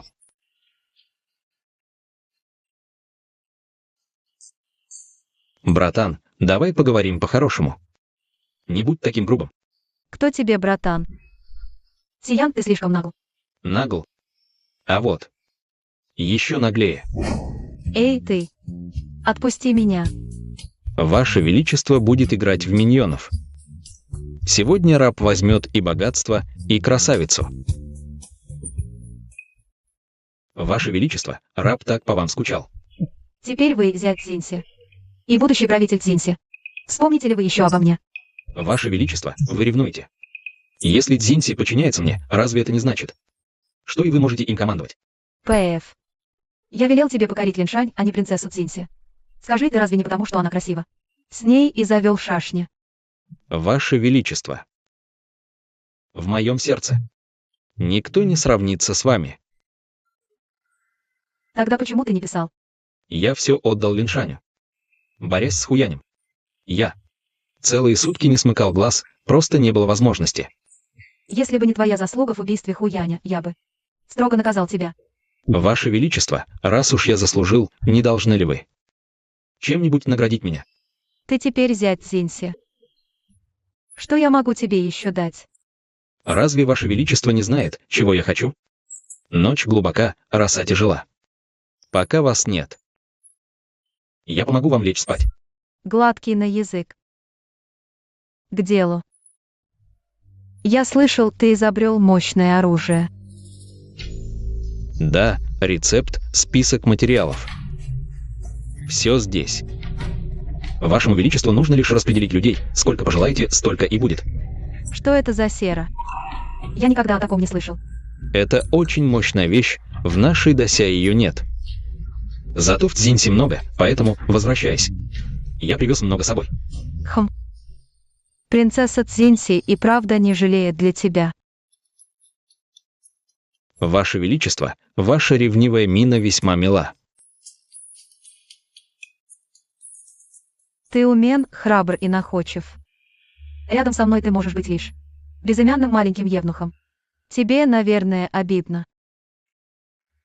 Ваше Величество обладает великим талантом и грандиозными устремлениями. Я, раб, хорошо знаю, как трудно и нелегко было вам все эти годы служить Вашему Величеству. Моя добрая воля, ни капли обиды нет. Но теперь ты зять Цзиньси. И будущий правитель Цзиньси. Ты доволен? Как муж и жена могут друг с другом ссориться? Муж. Я посмею назвать, а ты посмеешь откликнуться. Ваше Величество. Уже поздно. Может, раньше ляжем отдыхать? Сегодня ты спишь на полу. Ну нет же, Ваше Величество. Скоро осень, в постели холодно, я. Раб, согрею вам постель. Тогда чего же ты медлишь? Помоги мне раздеться. Есть, Ваше Величество, приказ исполню.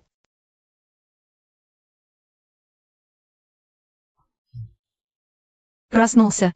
Иди скорее, есть еще теплое. Ваше Величество, так. Прямо как примерная жена и мать. Мне не до шуток. В провинциях к югу и северу от реки повсюду сильное наводнение. Народ остался без крова, Министерство доходов просит меня на серебро, поданное Цзиньси в качестве дани, для помощи пострадавшим. Говорят, помощь пострадавшим, но сколько доходит до народа? Это всего лишь предлог, чтобы нажиться на воде. Я знаю. Но сейчас торговцы зерном повсюду взвинчивают цены. У народа нет еды, уже вспыхнуло сильное народное возмущение. Со временем народ перестанет нуждаться во мне. То, что они взвинчивают цены на зерно, наоборот, хорошо. Хорошо. Как так? Пострадавшие районы на юге через полмесяца. На севере соберут осенний урожай, новое зерно поступит на склады, торговцы будут любыми способами продавать старое зерно, тогда Ваше Величество должны поднять цены на зерно. Поднять цены на зерно. У народа уже нет еды, а если еще поднять цены? Разве у народа не станет еще меньше еды? Ваше Величество, поднимите цены на зерно, чтобы привлечь торговцев везти зерно с севера на юг. Как только они прибудут, Ваше Величество снова снизите цены. Тогда разве торговцы не потратят силы зря? Купец дорожит прибылью.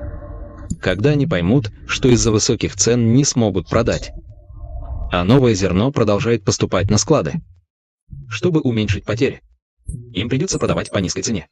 Этот метод действительно осуществим. Когда я когда-либо обманывал Ваше Величество? Министерство финансов скрывает бедствие, не докладывает. Как раз когда Ваше Величество готовится расширять вооружение, тогда и докладывают. Это говорит о том, что регент намеренно создает трудности Вашему Величеству. Министр финансов Сюй Чжэн из окружения регента. Эта старая штуковина наверняка перешла на сторону регента. Эти псы-предатели действительно заслуживают смерти. Не злись. Он создает тебе трудности, возьмем его собачью жизнь. У тебя снова есть план. Тогда смотри, как я буду действовать. Поднять цены на зерно.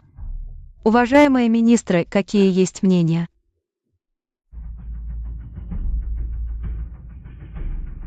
Ваше Величество, это непременно вызовет накопление запасов у торговцев зерном. Тогда народ не сможет купить зерно, останется только уповать на судьбу. Это пренебрежение жизнью и смертью народа. Верно. Тот, кто предложил этот план Вашему Величеству, явно скрывает злой умысел. Вредит стране и губит народ. Наверняка шпион, посланный вражеским государством, Ваше Величество. Народ находится в тяжелом положении. Сейчас нужно стабилизировать цены на зерно. Открыть склады для помощи пострадавшим – вот верная стратегия. Ваше Величество, тот, кто предложил план, намеренно хочет лишить вас народной поддержки. Это строго наказать. Очистить двор. Этот план я предложил Вашему Величеству, господа министры не понимают его сути. Глубокий смысл моих слов я могу объяснить по порядку. Ся Ян, какие у тебя намерения? Неужели ты хочешь, чтобы подданные великого Ся погибли и трупы лежали миллионами? Великий Сюй, подняв цены на зерно, привлек зерноторговцев запасаться зерном до того, как новый урожай поступит в хранилище. Тогда старое зерно торговцев, естественно, не будет продаваться, и им придется продавать его по низкой цене. Также я стал губить страну и народ. Вздор. Сейчас до сбора урожая осталось полмесяца. Пострадавший народ ждет спасения. Как они могут ждать так долго? В зернохранилищах по всей стране есть запасы зерна. До сбора урожая можно раздавать зерно для помощи пострадавшим. Местные зернохранилища предназначены для военных нужд. Как можно их произвольно использовать? Сейчас не военное время, можно сначала использовать зерно из хранилищ. После стабилизации ситуации с бедствием постепенно восполнить запасы. Пострадавших – миллион. Сколько смогут продержаться местные зерноторговцы? А если местные торговцы не послушают тебя, что тогда делать? Если произойдет ошибка, это дело на сотни тысяч. Ты сможешь возместить. Вы, двое сановников, даже не попробовав, просите у Его Величества деньги. Неужели? У вас, двоих сановников, есть свои планы. Дерзкий раб, как ты смеешь болтать вздор? Все замолчите. Ваше Величество, я согласен с мнением регента. Сдерживание цен на зерно – лучшая стратегия. Ваше Величество, если власти вмешаются, торговцы точно не будут продавать зерно. Тогда ситуация станет еще более неуправляемой. Негодяй! Я управляю финансами всего 20 лет. Разве я уступаю тебе? Ты – евнух. Мелкие торговцы зерном, как они посмеют враждовать с двором? Верно. Если торговцы посмеют продавать нам по завышенным ценам. Казнить на месте. Под суровыми наказаниями, кто посмеет безобразничать. Ваше Величество, ни в коем случае. Если двор так поступит, это, несомненно, вызовет потрясение в деловых кругах, тогда у народа будет зерно. Но они умрут от голода. Просто нагнетаете панику. Если у народа есть зерно, как они умрут от голода? Ясно, что намеренно сеете рознь. Сдерживание цен на зерно все равно, что варить суп из баранины. Не только не решит проблему бедствия, но и усугубит ее. Ты ради наживы не считаешься с жизнью народа. Разве ты не боишься, что умершие от голода люди превратятся в злых духов? И отомстят тебе. Ты... Хиаинг не может быть самонадеянным. Ваше Величество, я, старый сановник, всем сердцем за великое ся, не думал, что сейчас буду оскорблен евнухом. Ваше Величество, сегодня обязательно восстановите справедливость для меня, старого сановника, иначе я разобьюсь и умру перед ступенями. Пойду к покойному императору. Ваше Величество, Ся-Ян всего лишь евнух, а он оскорбил важного сановника двора. Если Ваше Величество не накажет строго. Где же величие великого ся? Где государственный порядок? Прошу Ваше Величество строго наказать.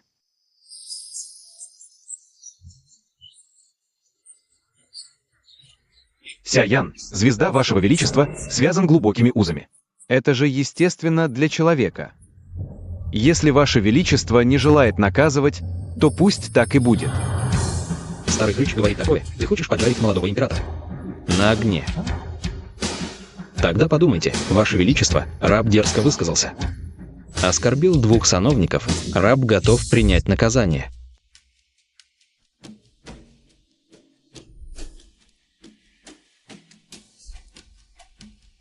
Ся-Ян пренебрегает законом. Наказать 20 ударами палками по дворцу. Ваше Величество, раб искренне предан вам. Ваше Величество рано или поздно поймет.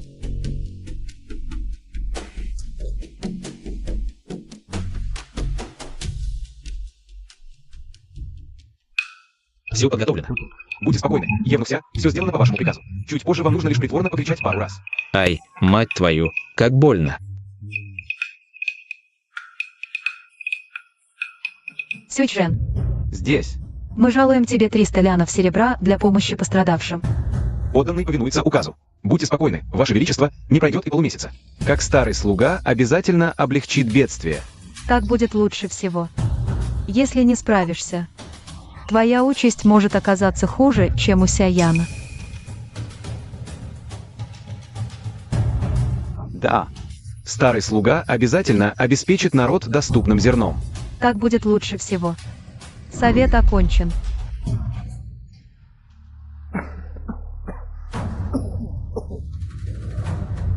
Князь, план не подведет. Сегодня Его Величество наверняка затаил на меня злобу. Чего бояться? Выдели 500 тысяч, купи старую крупу. Чтобы утихомирить народное недовольство, и все. Князь мудр. Я, низший чиновник, вечером доставлю 2 миллиона серебряных банкнот в вашу усадьбу. В утешение за труды князя. Взрослый Сюй достоин обучения. Ха-ха-ха-ха-ха.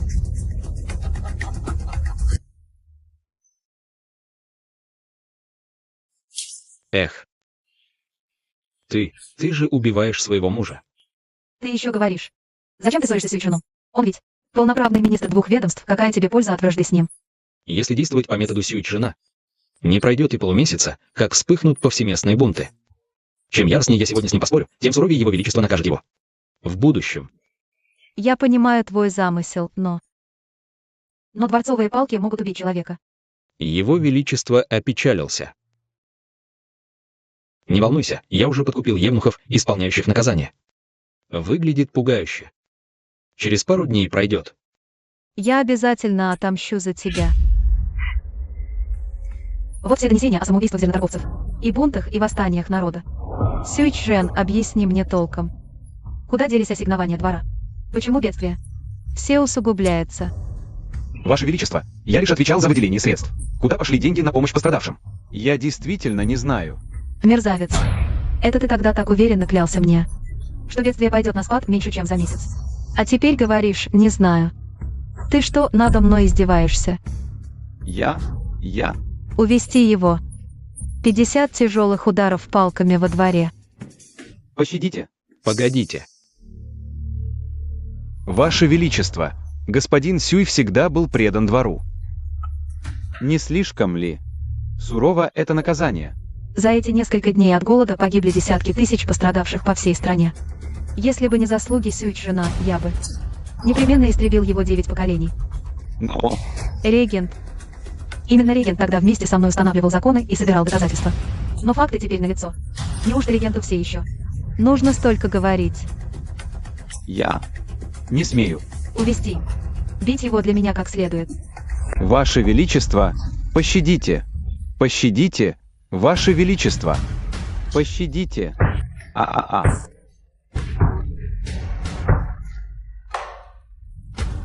Докладываю вашему величеству. Сюй-Чжэн не выдержал пыток. Уже испустил дух. Глупый и невежественный. Пусть уж лучше мертв. Объявить мой указ, Сюй-Чжэн не справился с делом. Лишается звания Шаншу. Потомки семьи Сюй, начиная с 3-го поколения, не могут служить при дворе.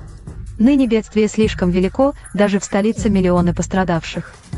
Что скажут почтенные сановники? Есть ли у вас хороший план? А что думает регент? Ах, Ваше Величество мудро решило.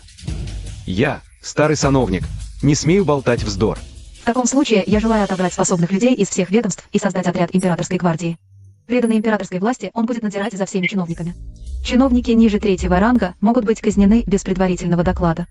Сяян из управления церемоний предан и неоднократно совершал подвиги. С сегодняшнего дня принимает командование отряда императорской гвардии. Ваше Величество, я возражаю.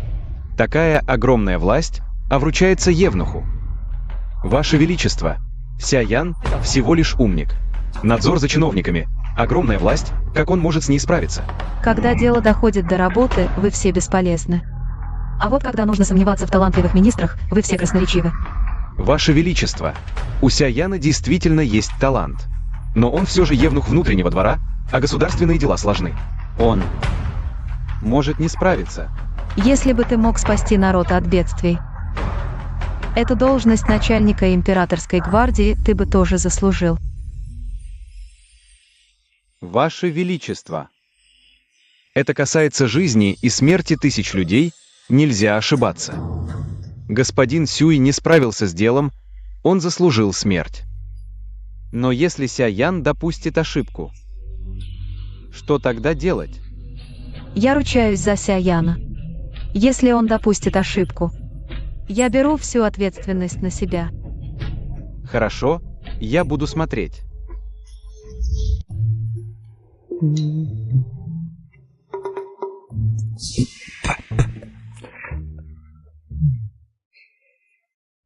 Как твоя рана сегодня еще болит? Сильно чешется, но если почесать, больно, неприятно. Это струпья образуются, не чеши, иначе будет хуже. Рука вашего величества слаба. Ваше величество, почешите мне, пожалуйста. Капризничаешь.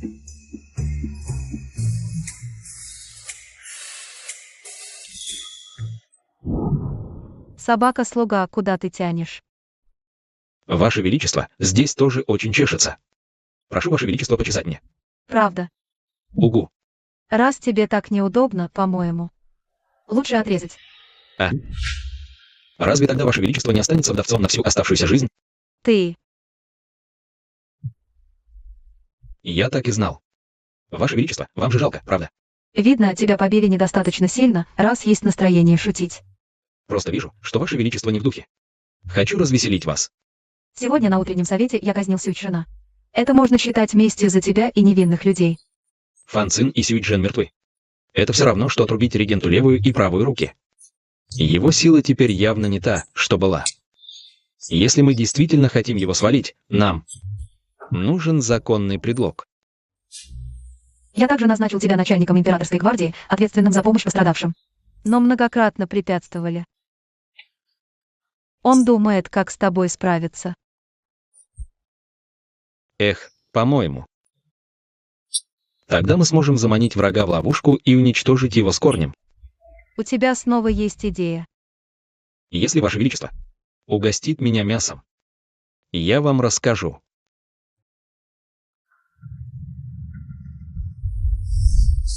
Малый император действительно дерзок. Как евнух может безнаказанно убить моего генерала 3-го ранга? Ванье, раб как раз собирался доложить, Ебин умер. Даже Хуянь был убит Сяяном. Что ты сказал? И не только это. Сяяна Цзиньсиван назначил зятем. Скоро он займет трон, станет новым Цзиньсиваном. Не может быть. Сяян — евнух. Оказывается, он поддельный. Его Величество строго приказал замять это дело. Весь командный состав Линшанского военного управления. Сяян заменил своими людьми, поэтому вести так поздно. Дошли до столицы. Но он же принял мой пожиратель сердец. Наверняка малый император спас его белым побеждающим эликсиром. Надо было сразу убить его на месте, чтобы избежать будущих бед. Значит, у пожирателя сердец есть противоядие. Теперь видно, что господин Фан тогда говорил правду. Сяян давно прорвался. Ты сомневаешься в этом Ванье? Раб не смеет. Ванье, прости, умереть от руки Ванье. Его честь. Ванье прав.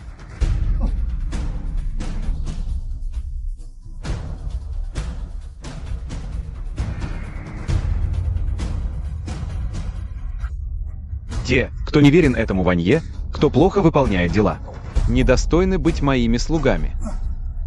Раб клянется в вечной преданности Ванье, не смеет и думать об измене. Тем, кто предан этому Ванье, Ванье тоже не будет скуп.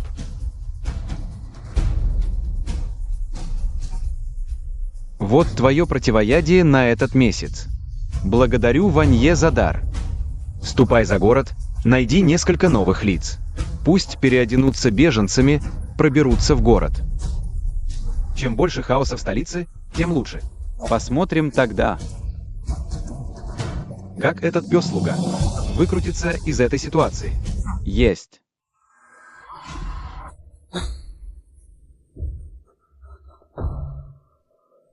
Дерзкие разбойники посмели совершить нападение у дворца регента. Подумайте хорошенько, сколько у вас голов. Наш хозяин приглашает тебя. Пойдем со мной. Кто ваш хозяин?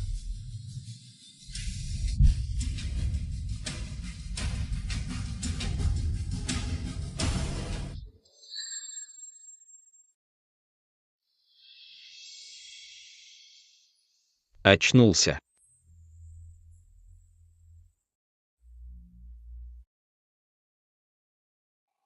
Это ты похитил меня.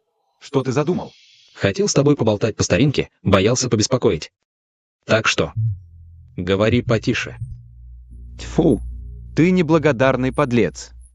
Нам не о чем болтать. Сейчас же. Отпусти меня, иначе жди регента. Изрубить тебя в клочья. Думаешь, регент из-за тебя пойдет против меня? Спереди Фан Цин, сзади Сюйчжэн. Они же чиновники первого ранга при дворе. Регент казнит по своей воле. Ты, слуга, думаешь, насколько ты важен в его сердце? Я служу князю десятки лет. Неужели твои слова посеют раздор между нами? Мечтать. Если бы он действительно верил тебе, разве дал бы тебе пил сердца? У нас нет вражды. Просто помоги мне, и я обеспечу тебе богатство на всю жизнь. Почему я должен тебе верить? Ты знаешь мой нынешний статус. Я могу дать тебе такое обещание.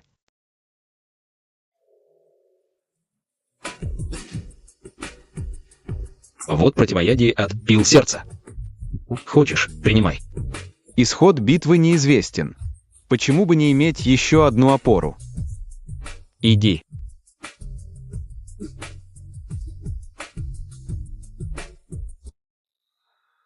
Ты правда отдашь ему противоядие?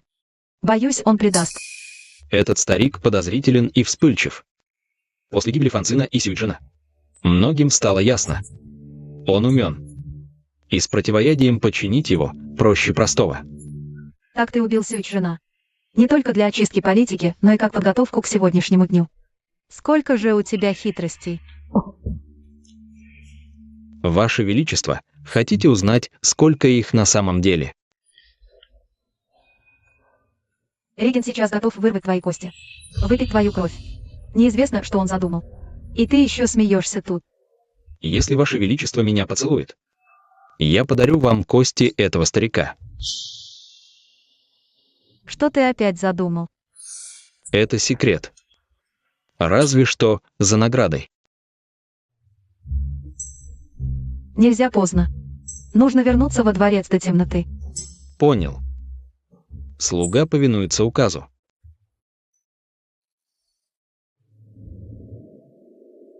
Господин, беда. Случилось. Что? Небо рухнуло? Утром из столицы сообщили. Толпы беженцев ворвались в город. Они грабят и жгут, в городе хаос. Множество торговцев у ворот столицы ждут объяснений. Всех схватили. Да, это беженцы. Интяньфу не вмешивается. Все ждут у ворот вашего решения. Так быстро. Пойдем, посмотрим. Так точно. Выходите. Выходите. Господин, рассудите. Мою зерновую лавку разграбили дотла. Ничего не осталось. Да-да. И мою дровяную лавку тоже. Тоже все разграбили. Умоляю, ваша милость, рассудите. Всем ограбленным купцам нужно прийти с бухгалтерскими книгами. Секретарю и зарегистрировать ущерб. После проверки управы и убытки будут возмещены по стоимости. Благодарю, ваша милость. Однако, если я, князь, обнаружу, что вы завысили сумму, не только вернете в 10, но и ваши семьи будут обращены в государственных рабов. Вам нечего бояться. Если зарегистрируете все честно, с вами ничего не случится. Вспомнил. В лавке еще много дел. Я пошел. Да-да-да, жена зовет. Домой ужинать. Надо срочно. Кто здесь главный? Личень.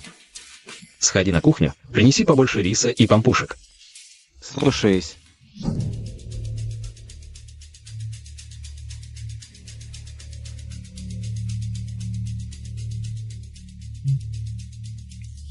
Не.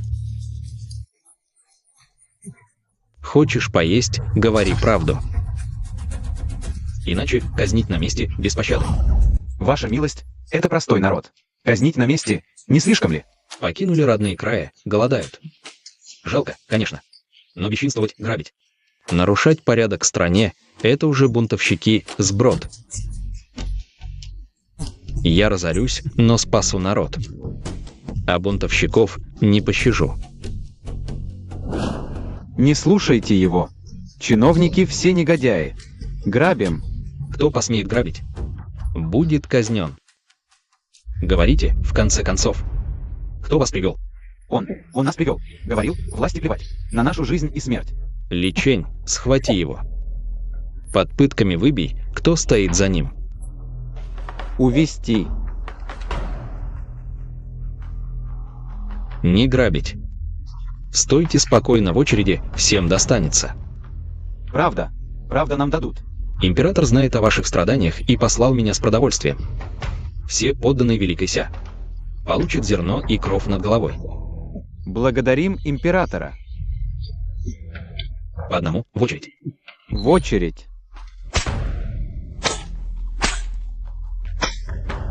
Ваша милость, пощадите. Я просто за деньги работал. Больше ничего не знаю. Ты же Сяосань. В столице известен как. Тот, кто скучный канавец берет, твой самец или самка. Неужели не знаешь, кто тебя подкупил? Личень, а? Похоже, бич ваш был недостаточно тяжек. Вы правы, господин. Сейчас сменим на раскаленное железо. Нет, я скажу. С чего начать?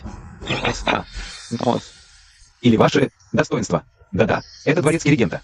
Он дал мне 10 лянов золота, чтобы я подстрекал беженцев на беспорядки. За беспорядки 10 лянов. Да. И еще яд. Приказал подсыпать. В еду господина Ся, когда тот не смотрит. Где яд? В рукаве. Не вру.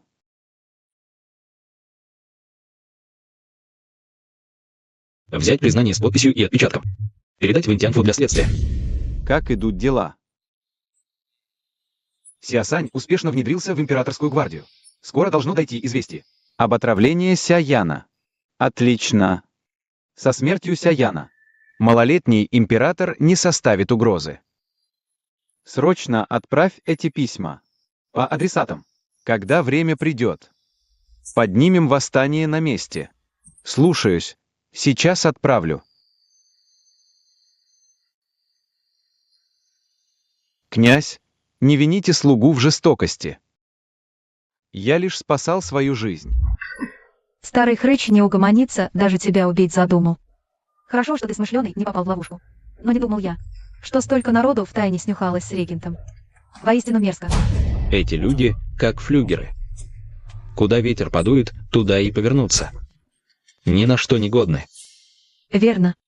С этим списком я смогу тайно направить людей на расследование. При малейшем движении сразу арест. Как там с беженцами? Прежнюю партию удалось успокоить. Но за городом. Откуда-то просочились слухи, и теперь беженцы повалили в город. Вот тена. Провиант императорской гвардии тает на глазах. Придется одолжить зерно у Министерства финансов. Лучше научить ловить рыбу, чем дать рыбу. Нужно сначала научить этих беженцев выживать. Тогда и бедствие удастся искоренить в корне. Опять что-то задумал. Угу. Хорошая мысль. Но эти старые лисы не станут просто так расставаться с добром. Тогда мы вывесим объявление у всех городских ворот, где перечислим все пожертвованные средства и припасы. А тех, кто не сдаст, их мы. Тогда эти лисы ради своей репутации. Кто деньгами поможет, кто силой по силам. Я им добро наживаю, да и заодно. Сжирку их стрясу, полезно для здоровья. 2 дела сразу. Знаю, умница. Награждаю тебя. Ой, и это вся искренность вашего величества. А что ты хочешь? С бедствием все хуже. Решил я издать указ, кто на помощь пожертвует свыше 100 лянов серебра. Тот в особый реестр заносится. И на месяц в столице объявление вывесить. Ваше Величество, тогда Сиян так уверенно говорил, что решит проблему. А теперь на сбор пожертвований надеется. Неужели Сиян слов на ветер бросал? Цзиньевэи собрали толпы беженцев. Ямынь забили до отказа. А я с регентом и сановниками спокойны. Теперь ради беженцев пусть сановники постараются. Регент, неужели будешь уклоняться? Ваше Величество, я не могу допустить, чтобы люди гибли от голода. Но Раз регент согласен, дело решено. Эх. Записать: регент жертвует 20 000 лянов серебра.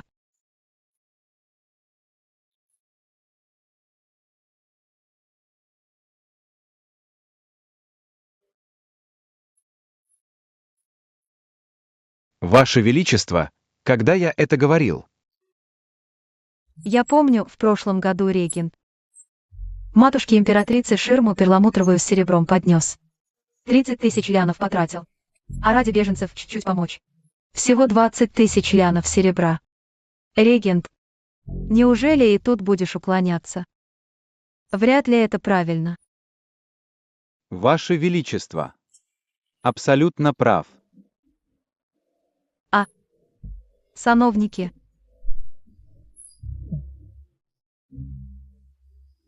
Я с регентом для народа душой и телом стараемся.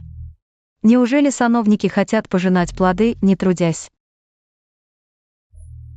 Ваше Величество, хоть состояние мое скромно, но ради народа. я 1000 лянов жертвую. Каждая копейка важна. Но я будто помню. Любимый министр в прошлом году усадьбу обновлял. Ваше Величество, я ошибся. 10 000 лянов. Вот опора династии. Ха-ха-ха. Мы готовы пожертвовать. Казна на помощь бедным скудна. Сначала. Старикам, слабым, женщинам, детям. Кто крепок, тот должен каждый день трудиться, чтобы деньги получить.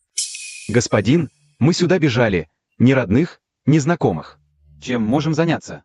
По моему методу, 3 раза в день есть будете, без проблем. Лишь бы накормили нас досыта. На все согласны. Личень, раздели стариков, женщин, детей. И молодых крепких мужчин, составь отдельные списки. Сделай реестр.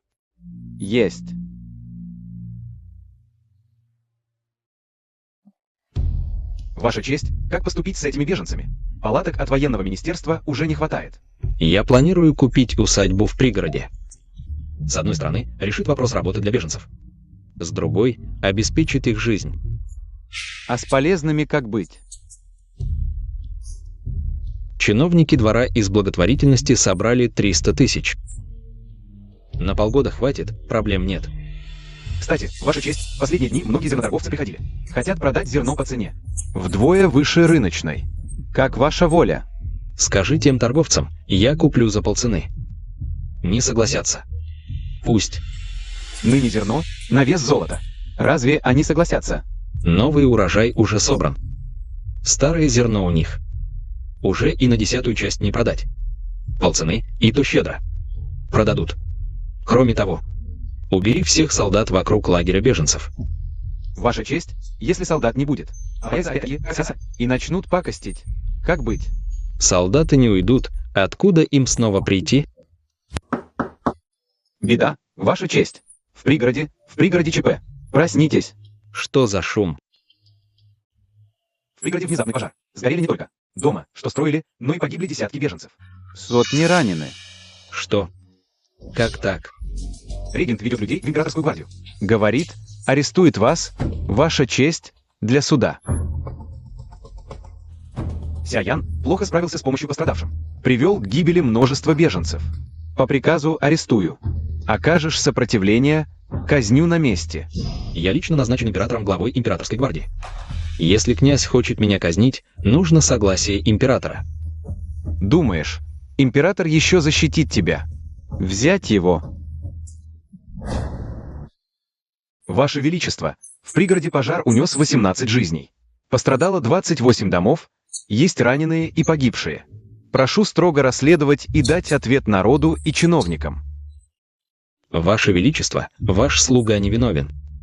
Я сам разберусь. Эй, развяжите Сяяна. Ваше Величество, район пожара – это именно то место, где собрались пострадавшие от бедствия. Сиян, как ответственный за помощь пострадавшим, несет неоспоримую ответственность. Как можно? Так легко избежать наказания. Ваше Величество, независимо от того, был ли это поджог или несчастный случай. Ведь погибло так много пострадавших. Сиян несет неоспоримую ответственность. Прошу Ваше Величество строго наказать Сияна. Дело еще не расследовано, а вы уже так спешите. Обвинить Сияна. Хотите свести личные счеты? Стража, развяжите его.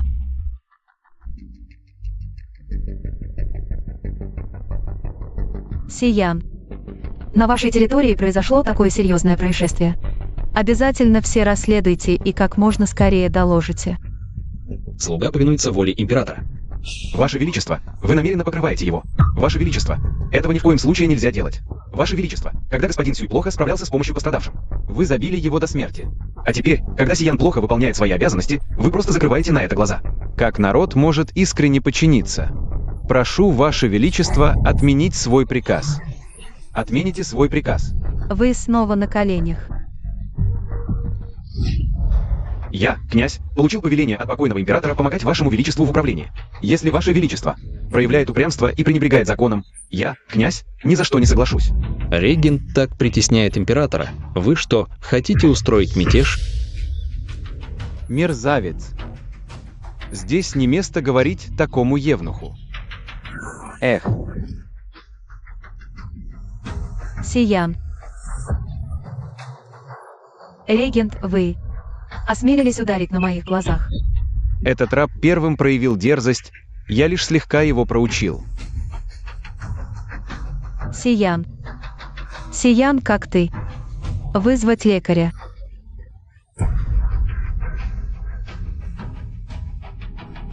Сиян, как ты? Ваше Величество. Господин Ся, яд достиг сердца, спасти уже невозможно. Непременно спасите его.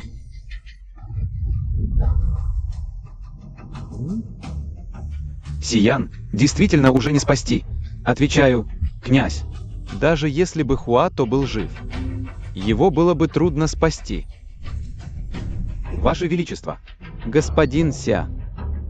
Уже испустил дух. Ваше Величество, все канцелярии столицы переполнены простолюдинами, ищущими справедливости.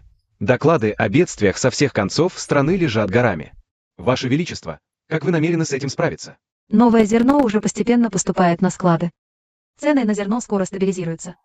Ваше Величество, Сиян тогда сказал, что всего за месяц сможет стабилизировать ситуацию с бедствием. Сейчас время уже наполовину прошло, а ситуация не только не улучшается, но и возникают новые проблемы. Видно, что метод Сияна неприемлем. Зерноторговцы со всех мест уже прибыли в Цзинань. Как только везде будет урожай, ситуация облегчится. Как же это может быть неприемлемо? Если бы он был приемлем, разве случился бы пожар в пригороде столицы? Если Ваше Величество намерено верить Сияну. Это только ввергнет народ всей страны в пучину страданий. Сиян только что умер. И вы уже так клевещете на него. Какие у вас намерения? Зачем мне, князю, клеветать на евнуха? Просто говорю правду. Ваше Величество, с тех пор, как появился Сиян, неизвестно, сколько ошибок произошло. Если бы он не хвастался, разве погибло бы столько людей в пригороде? Сейчас двор страдает от внутренних и внешних проблем, постоянно идет борьба. Раз Ваше Величество не может принять решение, мне придется взять это на себя. Регент. Вы хотите поднять мятеж? Ваше Величество, регент действует по завещанию покойного императора, чтобы помогать вам. О каком мятеже может идти речь? Неужели вы говорите, что покойный император ошибся в выборе? Вы.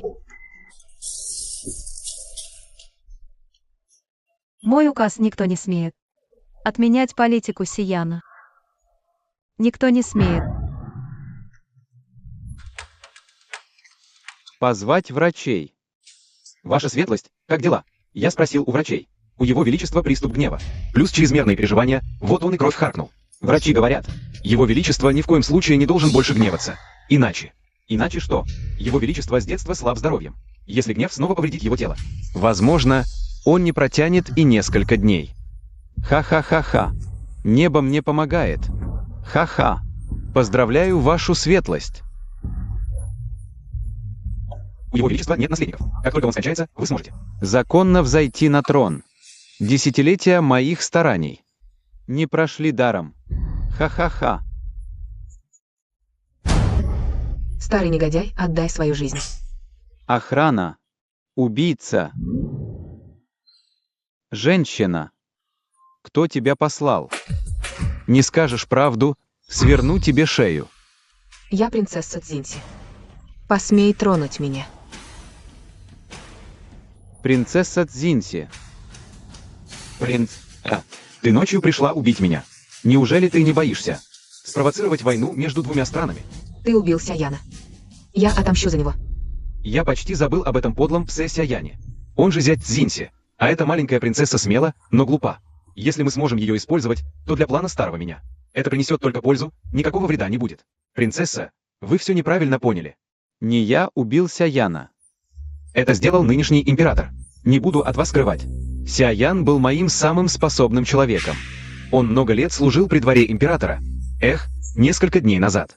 Молодой император раскрыл его личность, разозлился и убил его. Это невозможно. Все говорят, что это ты его убил. Если не верите, можете спросить остальных придворных сановников. В тот день там были и министр церемоний, и министр общественных работ. Они сами видели своими глазами. Как император убил Сияна. Правда. Ой, перед смертью Сяян даже передал мне наказ. Что если встречу вас, принцесса, я обязательно должен передать вам одно его слово. Что сказал Сиян? Он сказал, что в этой жизни он подвел вас, принцесса, что он надеется, что в следующей жизни снова станет вашим мужем. Сиян. Сиян, как жестоко тебя убили.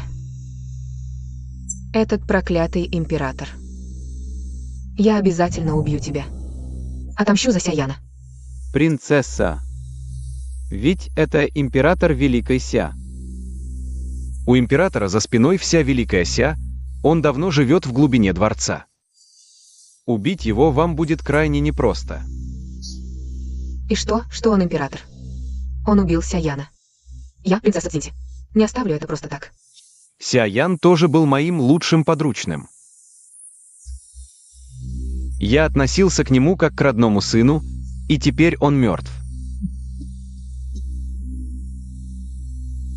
Я тоже глубоко опечален. Я готов помочь вам, принцесса. Восстать против этого тирана. Хорошо.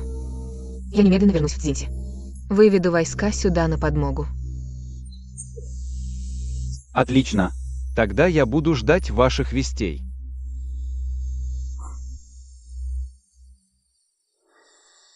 Ха-ха-ха-ха. Подумать не мог, что вместо Хуяня явится принцесса. Небеса ко мне благосклонны. Ха-ха. День восшествия уже близок. Ха-ха-ха-ха-ха-ха. Съешь виноградинку. Не буду, ты лучше кушай. Столько крови потерял, нужно восстанавливаться. Эх. Все это была свиная кровь, заранее приготовленная. Я старика Плута провел. Собачий прислужник. Только у тебя столько хитрых идей, из-за тебя я зря переживал. Если бы государь заранее знал. Разве смог бы так искренне сыграть? Старый Плут разве бы поверил? Раньше я всегда думал, что государь меня не любит.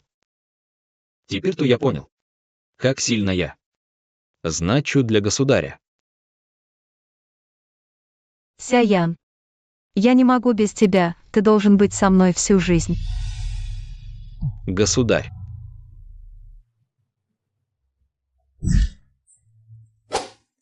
Я снаружи за тебя кровь проливаю. А вы двое тут милуетесь. Принцесса, что за разговоры? Я же просто чистил для тебя виноград, ждал твоего возвращения. Вот это другое дело, не зря я так старался, играя роль. Что со старым Плутом сейчас?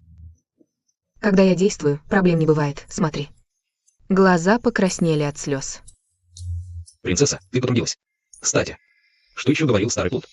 Ах да, дворецкий дал мне почтового голубя. Сказал, чтобы удобнее было с ними связываться. Хорошо. Через 2 дня прикажи Цзиньсивану сделать вид, что нападает на Линшань. Тогда этот старый Плут точно не выдержит и явится с угрозами. Я ждал этот день столько лет. Наконец смогу собственноручно расправиться с этим старым Плутом. Старый дряхлый старик, стоит ли из-за него столько хлопот? То притворяться мертвым, то поджигать. Зря погубили столько невинных людей. Эх. Те, кто сгорели, все были смертниками из тюрьмы Тиньла. За свои грехи получили по заслугам. Какое отношение это имеет к государю? Зачем ты ее так защищаешь? Я всего пару слов сказал. Я проделал долгий путь, чтобы найти тебя, даже глотка воды не выпил. Когда меня отправили играть роль, ты так не заботился. Я государь всей страны. Сиян принадлежит мне. Что плохого в том, чтобы защищать своего государя? Он еще и мой супруг, будущий правитель Цзинси. Равный тебе по положению. Город Цзинси веками принадлежал великому Ся. Правитель Цзинси. Всего лишь мой подданный. О каком равенстве с государем может идти речь? А по-моему, ты женщина, притворяющаяся мужчиной-императором. Ты самый большой посмешище. Хватит вам двоим. Вы оба искренне ко мне относитесь. Никого из вас я не хочу обидеть. Если бы можно было, я бы лучше расколол себя пополам. Не говори ерунды. Вы оба, сокровища мои, оба. Мои искренние чувства к вам. Солнце и луна могут засвидетельствовать. Если хоть одно слово лжи, пусть умру страшной смертью. Гладко говоришь. Именно. Ну раз словам верить нельзя, мне придется доказать делом. Как говорится, одному веселье не веселье. 2 женушки. Я иду. Ванье, большая радость, Ванье. Ха-ха-ха. Дай-ка угадаю, маленький император скоро умрет. Ванье мудро рассчитал. Из дворца сообщают, его величество снова харкнул кровью. Впал в кому? Лекарство уже не вливается. Хорошо. Покойный император, не вини меня за то, что отрезаю твоему роду путь. Это твой славный сын пошел против меня. С фронта сообщают, правитель Цзинси во главе войска внезапно атаковал и уже взял Линшань. И 3 окрестных города. Войска идут прямо на столицу. Хорошо. Маленькая принцесса пишет, если мы возьмем под контроль. Все в правительстве и выдворим маленького императора. Цзинси позволит нам заново подписать мирный договор. Его Величество слишком доверяет Сияну. Чиновники давно недовольны. Сейчас благоприятное время и место. Самый подходящий момент для Ванье, чтобы исправить смуту. И взойти на престол. Уведомить командующего императорской гвардией. Пойдемте со мной в резиденцию. Как себя чувствует император? Я, старый слуга, сделал все, что мог. Я не оправдал доверия покойного императора, виновен в смерти. Ваше Величество.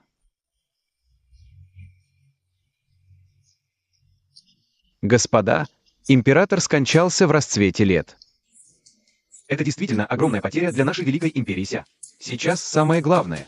Я предлагаю, чтобы регент унаследовал престол. Стать императором. Замолчи. Император был бездетен. Вопрос о престолонаследии должен решаться выбором из членов императорского клана. Как можно позволить регенту, человеку с другой фамилией, взойти на трон? Ты. Принцесса Цзиньси. Регент. Как ты оказался вместе с принцессой вражеского государства? Я понял. Ты уже давно сговорился с Цзиньси. С намерением свергнуть нашу династию. Это неверно. Император слепо доверял евнухам, внося смуту в управление. Ванье просто следует велению небес, чтобы исправить беспорядок. Вздор. Даже если император ошибался, эти земли все равно земли империи Ся. Как можно допустить вражеское государство? Топтать нашу землю. Ся – великая держава. Я завоевал ее в бою, мечом и копьем. Я сражался на полях битв десятки лет. И это трон. Разве мне не под силу? Ты, как Ванье, должен быть верен государству. Это твой долг. А ты? А из личных амбиций сговариваешься с внешним врагом. Разве тебе не страшно, что весь мир назовет тебя? А мятежником и предателем? Да. Сюда. Я скажу вам прямо. Цзиньси и я уже заключили договор. Они поддержат меня как нового правителя. Если покоритесь покорно, я обеспечу вам богатство на всю жизнь. Упрямитесь. Не вините меня за жестокость. Зачем тратить слова на этих стариков? Просто убейте их. Да здравствует император. Бесполезные трусы. Старый предатель. Убивай, если хочешь. Я, чиновник, скорее умру, чем подчинюсь. Начнем с тебя. Сюда. Уведите и казните. Отпустите. Я приказываю вам. Уведите и убейте его. Вы что, оглохли? Они не оглохли. Просто. Они тебя не слушают. Эй, люди. Взять его.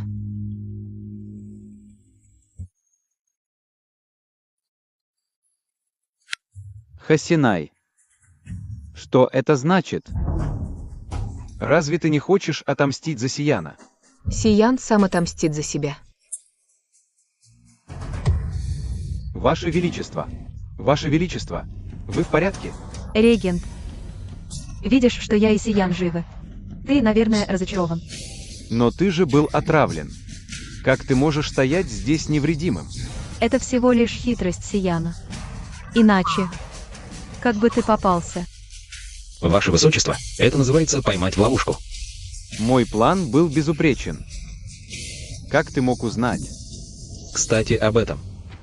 Мне действительно стоит поблагодарить вас, Ваше Высочество. Это ты. Предал меня, Ваше Высочество. Я просто хотел спасти свою жизнь. Мне пришлось это сделать. Ваше Величество, вот письма, Который регент и Хуянь, а также высокопоставленные чиновники, тайно переписывались все эти годы. а также ранее. Пожар в пригороде столицы – это тоже дело рук регента. Регент замышляет мятеж и государственную измену. Свидетели и улики налицо. Сдавайся немедленно. Маленький император. Ты думаешь, я уже проиграл. Гарнизоны в Цинчжоу и Сихане. Все мои верные люди. Они уже тайно движутся с войсками прямо к столице.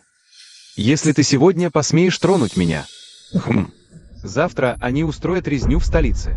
Зная о твоих коварных планах, как мы могли не подготовиться? Что? Докладываю вашему величеству. Я выполнил приказ и уже отрубил головы. 2 мятежникам. Остальные повстанцы схвачены и ожидают. Распоряжений вашего величества.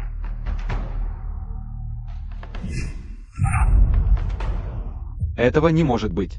Маленькое управление войсками с горы Линшань. Как может противостоять Циньчжоу? С огнестрельным оружием и минами, созданными Сиеном. Не говоря уже об одном Циншане, хоть 10 или 8 таких. Не смогут противостоять управлению войсками. Когда-то Сиян один сражался против 300 и разгромил более 300 солдат Хуиня. Это кучка бездельников. Что они могут сделать? В Поднебесной есть такое божественное оружие Ай-Яй. Великий Ся, вы действительно мудры и отважны. Моя ошибка в том, что я тогда не убил тебя, негодяя, и допустил сегодняшнюю катастрофу. Князь, тот, кто сможет победить меня, еще не родился. Ты. Не стыдись. Ваше Величество, пощадите. Это все регент заставил меня. Ваше Величество, Ваше Величество, Ваше Величество. Прочь. Умоляю, спаси меня. Знал бы, где упасть, соломки бы подстелил. Схватите этих мятежников и предателей. Бросьте в темницу, ждите приговора. На этот раз удалось раскрыть заговор регента и очистить двор. Все благодаря тебе. Иначе мне бы не сдобровать. Ты ведь моя жена. Любимая женщина всей моей жизни, и, естественно, я буду защищать. Просто если ты действительно хочешь меня отблагодарить. Лучше. Лучше что? Лучше роди мне побольше детей. Чем больше, тем лучше. Надоел, это ведь не я решаю. Ай-яй, значит, Ваше Величество считает, что я недостаточно стараюсь. Но на этот раз у меня действительно есть подарок для тебя. Что ты хочешь подарить? Мы с тобой теперь восстановили свои статусы. Императрице, конечно, нужно уйти. Но у нее нет родных, и она была с тобой близка. Поэтому пусть останется, будет твоей личной служанкой. Ха-ха-ха, а вдруг Ваше Величество ревнует? Хм. Мы с тобой прошли через жизнь и смерть. Я понимаю твои чувства. Когда меня не будет рядом, пусть они тебя обслуживают. Благодарю, Ваше Величество. Эх. Ай-яй, я иду на утренний прием.